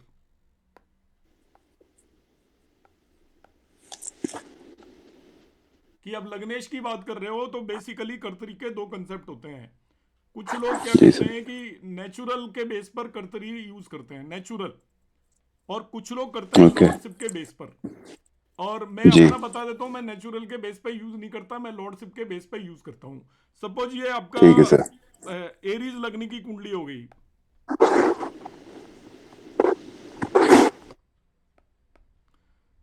काइंडली म्यूट कर लें, सबसे रिक्वेस्ट है, मजा नहीं आता। देखो मैं आप सब लोग बड़े हैं तो किसी को मैं बोलूं वो ठीक नहीं लगता, आप खुद ही ध्यान रख लिया करो क्योंकि हम सब लोग एक ही उसमें हैं। तो आप बाद में वीडियो भी कभी देखोगे तो आपको उतना अच्छा नहीं लगेगा। आप जस्ट देखिए यहाँ पर कि इस पर्टिकुलर कुंडली के लिए आपका जुपिटर बेनिफिक प्लेनेट है, लॉर्डशिप समझ में आनी चाहिए, बेनिफिक हो गया, मार्स भी बेनिफिक हो गया, इस पर्टिकुलर कुंडली के लिए सन भी बेनिफिक हो गया। अब सपोज यहां पर मैंने ये बिठा दिया आपका जुपिटर और यहां पे मैंने बिठा दिया सन, तो फंक्शनल के बेस पे 4th हाउस शुभ कर्तरी में है। अब आपको वो नहीं देखना, मगर नेचुरल नेचर नहीं देखनी। अब जो भी क्राइटेरिया कर रहे हो, मैं अपना बता दिया है कि मैं नेचुरल नेचर के बेस पर शुभ पाप कर्तरी कंसीडर नहीं करके चलता, मैं फंक्शनल नेचर के बेस पर कंसीडर करके चलता हूं, क्योंकि किसी भी कुंडली में रोल फंक्शनल प्लैनेट का होता है। नेचुरल प्लैनेट केवल अपने नेचुरल सिग्निफिकेशन के रिजल्ट हर हाल में देते हैं, मगर एक कुंडली में किस प्लैनेट का कैसा रोल होगा वो उसकी फंक्शनल नेचर पर डिपेंड करता है। अब यहाँ पे 10 साइन है, सपोज इस जगह पर मैंने बिठा दिया आपके वीनस को, और यहाँ पर मैंने बिठा दिया आपका सपोज जुपिटर, तो इसमें बेनिफिक ही है। यहाँ पर मैंने बिठा दिया आपका सैटर्न। अभी भी इसका ये 10th हाउस पाप कर्तरी में है, वीनस है इधर तभी भी पाप कर्तरी में। रीजन बिहाइंड दैट, इस कुंडली के लिए वीनस आपका प्लेनेट अशुभ है, शुभ नहीं है, और वो न्यूट्रल भी हो सकता है पर शुभ नहीं है। तो अशुभ ग्रह यदि किसी भी भाव को, जब आप फंक्शनल की बात करते हो तो आपको फंक्शनल लॉर्डशिप क्लियर होनी चाहिए माइंड में कि कौन सा प्लेनेट फंक्शनल बेनिफिक है, कौन सा फंक्शनल मेलिफिक है। सपोज यहां पर मैंने मार्स बिठा दिया और यहां पे जुपिटर बिठा दिया, तो लग्न आपके शुभ कर्तरी में हो गई। रीजन बिहाइंड दैट, इस कुंडली के लिए मार्स लग्न लॉर्ड है तो वो फंक्शनल बेनिफिक है, और जुपिटर आपका त्रिकोण लॉर्ड है, 9वें भाव का लॉर्ड है, वो भी फंक्शनल बेनिफिक है। तो 2 बेनिफिक है यहाँ पर लग्न के दोनों तरफ, तो ये आपका शुभ कर्तरी में हो गया। तो शुभ कर्तरी और पाप कर्तरी में आपको ये याद रखना है कि आप फंक्शनल यूज कर रहे हो तो आप फंक्शनल यूज करिए, आप नेचुरल यूज कर रहे हो तो नेचुरल यूज करिए, मिक्स मत करिए। मगर जो बड़े बड़े लोग हैं वो फंक्शनल यूज करते हैं, के एन राव सर भी फंक्शनल यूज करते हैं, नेचुरल यूज नहीं करते, और मैं भी फंक्शनल यूज करता हूँ, इसीलिए नेचुरल यूज नहीं करता, कि नेचुरल के बेस पे पाप और शुभ कर्तरी यूज नहीं करता। अभी और कोई? Thank you sir. Thanks sir. Thank you sir. Sir एक चीज और थी सर, 7.5 में आपने 2 रूल्स बताए थे, एक मूर्ति निर्णय और एक नवतारा से, तो सर दोनों मेथड से अलग रिजल्ट भी दिख सकता है क्या, कि कैसे जाएगी? फिर किसको मानेंगे सर अगर अलग दिखाएगा तो? नहीं, जो मूर्ति निर्णय तो केवल वो आपका 2.5 ईयर के लिए होता है ना तारा, तो जिस राशि में एंटर होता है उस समय पर किस तारा है उससे देखते हैं हम केवल। हाँ, तो वो सर दोनों मेथड से अलग बता सकता है कि ना, तो फिर कौन से मेथड का मानेंगे रिजल्ट? नहीं, आप उसमें दोनों से अपोजिट बता रहे हैं तो मिक्स मानिए उसको हमेशा। अच्छा, मिक्स माने, दोनों में सही आएगा तो सही है, अदरवाइज मिक्स है। मिक्स मानिए। हाँ, ओके, ठीक है, ठीक है। अग्रवाल साहब। सर मेरा ये कहना था, क्या शुभ कर्तरी योग को अगर हम एक्सटेंड करें तो लग्नादि योग या चंद्रादि योग जो होता है वो शुभ कर्तरी का एक्सटेंडेड वर्जन हो गया, अपग्रेडेड वर्जन? सही है, वो प्लेसमेंट हो जाता है 6, 7, 8 में। क्योंकि मैंने देखा है प्रैक्टिकली कि इवन काल पुरुष की कुंडली में भी ये काम करता है, वो आदमी धनाढ्य होता है। हाँ, नहीं वो ठीक है, लग्नादि और चंद्रादि योग तो स्ट्रॉन्ग योग है, वो तो लेकिन काल पुरुष के हिसाब से नहीं कहे गए हैं, और काल पुरुष की कुंडली में भी अगर पाए जाते हैं तो आई हैव फाउंड इट कि दोज पीपल आर रिच। पर वो उसको सर लग्नादि और वो नहीं है, मगर वो भी अपना अपने एक कॉम्बिनेशन है, दैट इज अ डिफरेंट सूत्र, कि आपका किसी भी कंसेक्यूटिव भावों के अंदर यदि आपके शुभ ग्रह आ जाए तो वो आपके कुंडली को बहुत बली बना देते हैं, और पर्सन की लाइफ किंग लाइफ होती है, ऐसा कहते हैं। किन्हीं भी 3 भावों में लगातार शुभ ग्रह आ जाए, क्योंकि शुभ ग्रह, हाँ, मतलब उसका जीवन सुखमय होता है, चाहे कमाए चाहे ना कमाए, जब तक जिएंगे घी दूध पिएंगे। जी जी जी जी जी, जी सर। प्रवीण जी। सर नमस्कार। सर मैं कैसे पाप कर्तरी जब देख रहे हैं उससे फंक्शनल से, तो रिजल्ट को कैसे प्रभावित करते हैं सर? ये बताया ना आपको, वो भाव थोड़ा स्ट्रॉन्ग हो जाता है, उसका 6th और 8th आपका प्रोटेक्ट हो जाता है, तो उस भाव से रिलेटेड आपको बेटर रिजल्ट मिलेंगे, ये है मतलब इसका। ओके, और इनकी अगर दशाओं में आए हैं तो फिर ज्यादा प्रभाव डालेंगे सर उसमें? किस में आएंगे? दशाओं में अगर आते हैं दोनों ग्रह, प्रभाव नहीं डालते, वैसे कोई प्रभाव नहीं होता। आप जैसे हम एक हाउस को एनालाइज नहीं करते कि ये इसका लग्न कैसी है, अब ये शुभ कर्तरी में, इसका मतलब जी लग्न आपकी स्ट्रोंग है, उससे छठे और आठे भाव में कोई बेनिफिक इन्फ्लुएंस है, इसका मतलब लग्न बली होगी। अब लग्न से रिलेटेड आप रिजल्ट देख रहे हो, सपोज किसी का 5th हाउस शुभ कर्तरी में है, तो 5th हाउस के जो भी सिग्निफिकेशंस आप देखोगे जी तो अब हाउस देखोगे, भाव भावेश कारक देखते हो कि नहीं, तो हम भाव को जब एनालाइज करेंगे तो हम राइट कहेंगे भाव जी स्ट्रोंग जी है, जी। भाव तो स्ट्रोंग है ऐसी तो ऐसी उसके, अगर प्लेनेट कोई कतरी में आ रहा है तो जी जी हाँ सर वो जी प्लेनेट जी बली हो सर। जाता है। तो प्लेनेट के जो सिग्निफिकेशन है वो बढ़ जाएंगे सर या अब कम हो जाएंगे जैसे हमें अकॉर्डिंगली? कंडीशन ऑफ प्लेनेट देखते हैं, मैंने बताया दशा चेक करनी है, उसमें हम जी दसियों पैरामीटर देखते हैं, जी उसमें सर ये भी देखते हैं कि वो शुभ कर्तरी में है क्या। वन ऑफ द पैरामीटर है किस राशि जी। में कौन से भाव के अंदर बैठा तो हुआ है, क्या वो उसके जो तेज, कारक ओके ओके तो वो प्लेनेट की स्थिति ओके स्ट्रांग हो गई, स्ट्रांग होगा तो वो अच्छे रिजल्ट देगा अपने भावों के।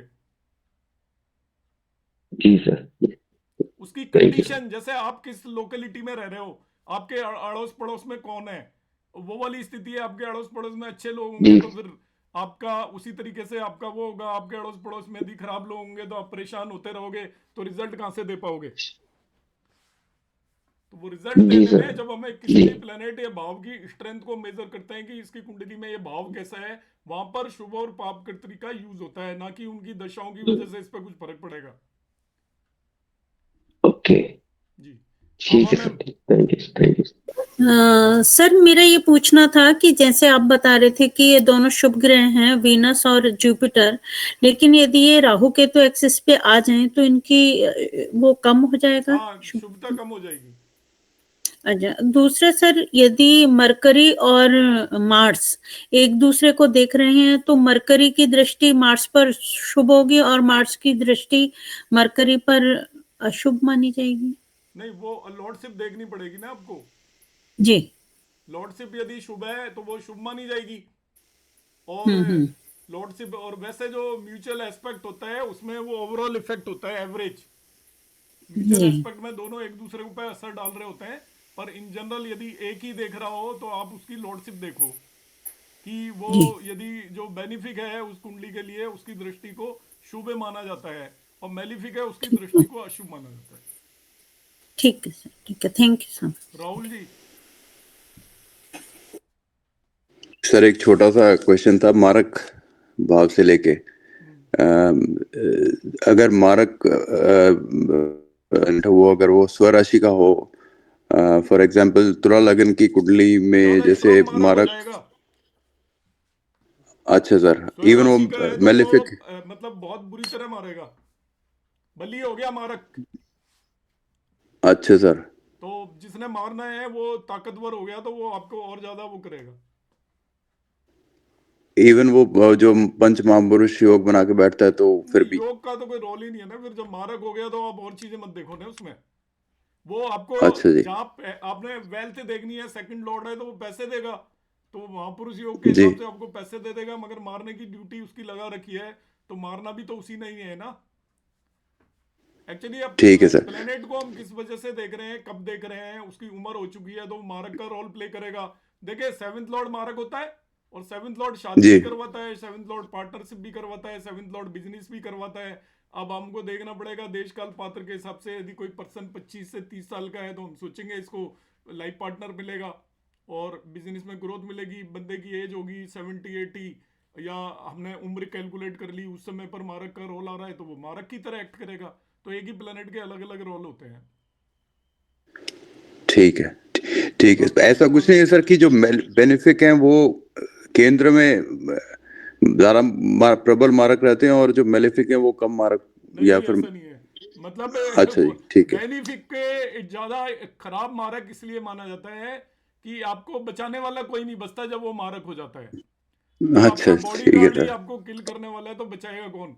तो जो बेनिफिक है जुपिटर और आपके वीनस, जब ये मारक होते हैं तो इन्हें प्रबल मारक माना जाता है, क्योंकि यही मारक हो गए तो आपको प्रोटेक्ट कौन करेगा, जुपिटर ही तो बचाता है हमें। अब जुपिटर ही मारक बन के बैठा हुआ है तो वो प्रोटेक्शन नहीं होता, बंदा चटपट खत्म हो जाता है। ठीक है सर, राकेश कुमार जी। हाँ सर, मेरा वो था ना सर एक राशि नग वाला, देखो ऐसा है कि जो मतलब मैं आपको अपना व्यू बता रहा हूँ, मैं नाम राशि वगैरह इन चीज़ों में बिलीव नहीं करता, क्योंकि मैं अच्छा। एस्ट्रोलॉजी का स्टूडेंट हूँ। ये सब पंडितों के जुगाड़ होते हैं। आपकी यदि लग्न कुंडली आपके पास है और उसी के हिसाब से आप लग्न पहनो, नाम राशि जैसी कोई चीज़ नहीं होती। ये सब बाद में जुगाड़ बना दिए गए हैं कि मैरिज का मुहूर्त नहीं निकल रहा है, इसका जो नाम है उसके हिसाब से।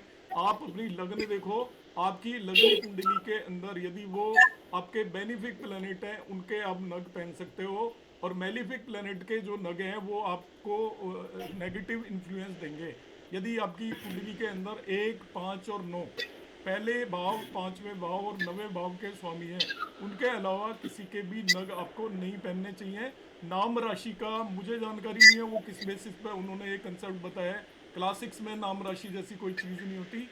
नहीं सर, मेरा क्वेश्चन ये था कि जो अगर बेनिफिक नहीं है, मतलब जो मेलिफिक है, उसका अपन ज्वेलरी के रूप में काम में ले सकते हैं क्या? नहीं, कैसे ले लोगे? वो तो कैसे ही ले लो, वो तो आपकी बॉडी पर असर डालेगा।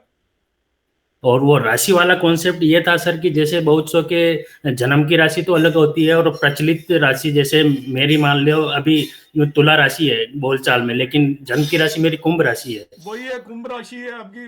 बोलचाल की राशि का कोई मीनिंग नहीं है। अच्छा सर, थैंक यू उसको हम सर। जुगाड़ बोलते हैं ना, इंडिया में हम जुगाड़ कर लेते हैं। स्कूटर स्टार्ट नहीं हो रहा तो टेढ़ा कर लिया, टेढ़ा करके उसमें पेट्रोल आ गया, किक मारा, स्टार्ट हो गया। तो नाम राशि आपका स्कूटर टेढ़ा करना है बस, कि किसी की कुंडली नहीं बताया, नाम राशि को यूज कर लो। नाम राशि जैसी कोई राशि होती नहीं है। हाँ सर, जैसे आजकल बच्चों के घर का नाम अलग हो जाता है, फिर वो जैसे स्कूल में जाते हैं तो फिर अलग नाम हो जाता है। पर आप उसको कुंडली जब अवेलेबल हो तो आपको इन चीज़ों की ज़रूरत नहीं है। कुंडली सुप्रीम है एक्चुअली, वो आपके स्टार्स के बारे में बताती है। बाकी चीज़ें तो काम करती है नहीं करती है या नहीं पता, मगर कुंडली ही काम करेगी। ठीक है सर, धन्यवाद। जी, थैंक यू। रमा मैम।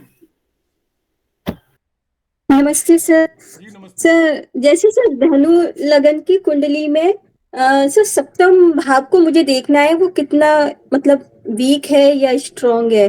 तो सप्तम भाव को जैसे लगन से सूर्य, चंद्रमा, बुध, केतु देख रहे हैं, और फिर 10th हाउस से शनि भी देख रहा है, और फिर 11th हाउस से जुपिटर भी एस्पेक्ट कर रहा है। तो सप्तम भाव से फिर कैसा हो गया, वीक हो गया या स्ट्रांग हो गया? कॉम्प्लिकेटेड हो गया वो, सप्तम भाव कॉम्प्लिकेटेड हो गया इस केस में। तो इसमें सप्तम भाव हमें समझ में नहीं आएगा, ये रहेगा, हम हमेशा कंफ्यूज रहेंगे सप्तम हाँ, भाव को बिल्कुल लेकर। कंफ्यूज रहेंगे। 7th हाउस के हिसाब से आप कंफ्यूज रहेंगे। कब क्या होगा वो आप डिसाइड करना थोड़ा डिफिकल्ट है, क्योंकि आपने इतने सारे प्लेनेट बता दिए, तो सबको एनालाइज करना अब थोड़ा सा मतलब कॉम्प्लिकेटेड काम है। तो जैसे सर इसमें राहु भी बैठा है सप्तम में और इसकी महादशा चल रही हो, तो यानी कि राहु की महादशा पूरी मतलब कंफ्यूज सी जाएगी, पता ही नहीं चलता। हाँ, कंफ्यूजन में जाएगी, अनप्रेडिक्टेबल होगी वो। ओके, बिजनेस थैंक यू यदि सर। कर रहे होंगे तो उसमें भी कभी कुछ होगा, कभी कुछ होगा। मतलब एक पर्टिकुलर डायरेक्शन नहीं होगी पर्सन के पास, क्योंकि सभी तरीके के प्लेनेट इन्फ्लुएंस कर रहे हैं। तो कभी 4 दिन काम बहुत अच्छा चल जाएगा, 2 दिन काम बहुत ठीक नहीं होगा। घर में जाएंगी तो मैडम घर में होंगी, वो किसी दिन धमका देंगी, किसी दिन प्यार से डील कर लेंगी जब हस्बैंड एंटर होंगे घर के अंदर। या उल्टा भी हो सकता है, क्योंकि उसके अंदर इतने सारे प्लैनेट्स का इन्फ्लुएंस है कि वो आप उसको प्रेडिक्ट किया जा सकता है, मगर उसको थोड़ा डिटेल में एनालिसिस करना पड़ेगा फिर। जैसे 7th हाउस तो स्पाउस का होता है, तो यानी कि वो स्पाउस के लिए अनप्रेडिक्टेबल होगा या हमारे लिए नेट के लिए? नहीं, स्पाउस के साथ आपके लिए अनप्रेडिक्टेबल होगा ना, आप ही का तो स्पाउस है वो।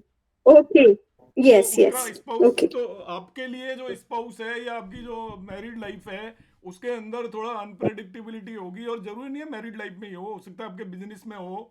और आपका जैसे जो लोग नेम फेम वाले होते हैं, पब्लिक एक्सपोजर जिनका होता है, तो उनका अप डाउन चलते रहेंगे। कभी बहुत अच्छा समय निकल जाएगा, कभी थोड़ा खराब समय भी जा सकता है। इस तरीके से होगा। सर थैंक यू सर, मेरा ही था सर, मैं अपने नहीं पूछ रही थी। तो थैंक यू सर। आपका तो आपको पता ही होगा क्या कंफ्यूजन चल रहा है क्या? मतलब हर दिशा में कुछ ना कुछ नया ही, कुछ ना कुछ एक्सपीरियंस हो रहा है। तो अभी मरकरी की आने वाली है, तो मैं जानना चाहती हूँ उसके क्या एक्सपीरियंस हो सकते हैं। अपने नॉर्थ ईस्ट कॉर्नर के अंदर मंदिर बनाओ। ओके मतलब नई मंदिर जगह तो मेरा नॉर्थ ईस्ट में ही रहता है हमेशा सर। मेरा हमेशा ही मंदिर नॉर्थ ईस्ट में ही रहता है। अभी भी नॉर्थ ईस्ट में है। हाँ, अभी नॉर्थ ईस्ट में तो कुछ भी हो जाए नॉर्थ ईस्ट में ही मुझे रखना है। उसके ऊपर एक हाइट के ऊपर है ना, एक कंटेनर के हाँ अंदर हाँ गंगा जल या कोई भी गंगा जल नहीं मिलता हो तो आप तो यूएस में रहते हो ना। हाँ सर, मिलता तो है, स्टोर में मिलता है, लेकिन मुझे इतना नहीं। गंगा जल भर के उसके अंदर जो नारियल होता है वो आप स्थापित करो, थोड़ा ठीक रहेगा वो। Okay okay sir, thank you sir. चलो एंड करते हैं क्लास फिर अब। चलो, जैसे एक छोटा सा क्वेश्चन था लास्ट। कोई ग्रह जैसे कुंडली में वीक है या स्ट्रॉन्ग है, तो उसकी फर्क पड़ेगा उसका बली निर्बली से? क्या कह रहे हो? पूरा कोई ग्रह कुंडली में कोई ग्रह कुंडली में बली है निर्बली है, हाँ। उस इस एस्पेक्ट से दृष्टि फर्क पड़ेगी स्ट्रॉन्ग होगी? आवाज कट रही है आपकी। सर, जैसे कोई ग्रह कुंडली में वीक है या स्ट्रॉन्ग है, तो इससे फर्क पड़ेगा कि उसमें कमी या पैसी आई वृद्धि होगी? समझ में आ रहा, बाद में पूछना। पूनम त्रिपाठी मैम। जी नमस्कार। ये कुंडली में किसी भी इवेंट का प्रॉमिस कैसे देखेंगे?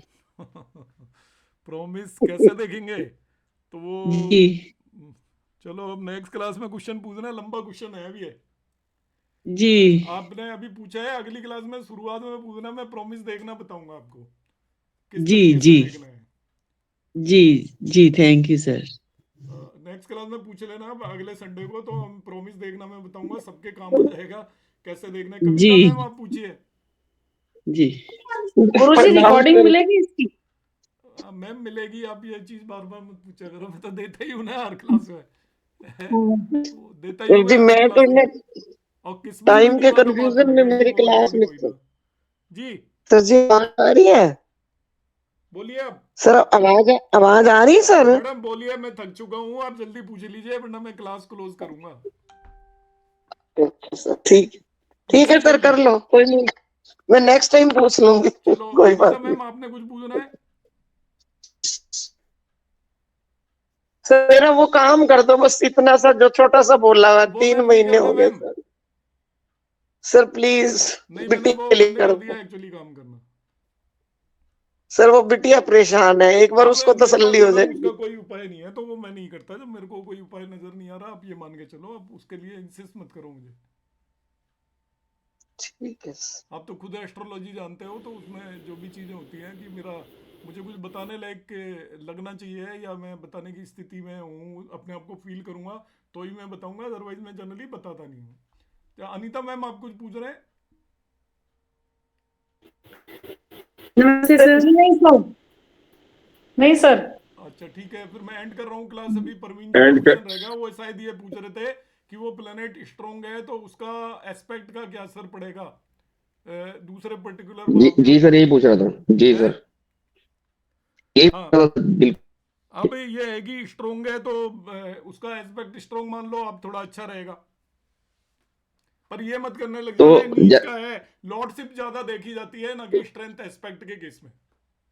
मैं इनफैक्ट ये क्वेश्चन इसलिए आया सर, जैसे कोई प्लेनेट अपने घर को देख रहा है और अगर वो कमजोर अपने घर को देखे तो उसको क्या अच्छा कर पाएगा? नहीं, कभी भी अपने घर को कैसा भी कमजोर देख रहा है तभी भी भाव स्ट्रॉन्ग हो जाएगा। क्योंकि फलदीप का एक जगह लिखा, अगर वो वीक है तो बच वैसे देखो जाएगा। आप इन जनरल ये मान के चलो भाव तो स्ट्रॉन्ग ही हुआ ना, वीक है तभी भी भाव को तो रिलेटिवली वो बली करेगा ही ना, वीक होते हुए भी।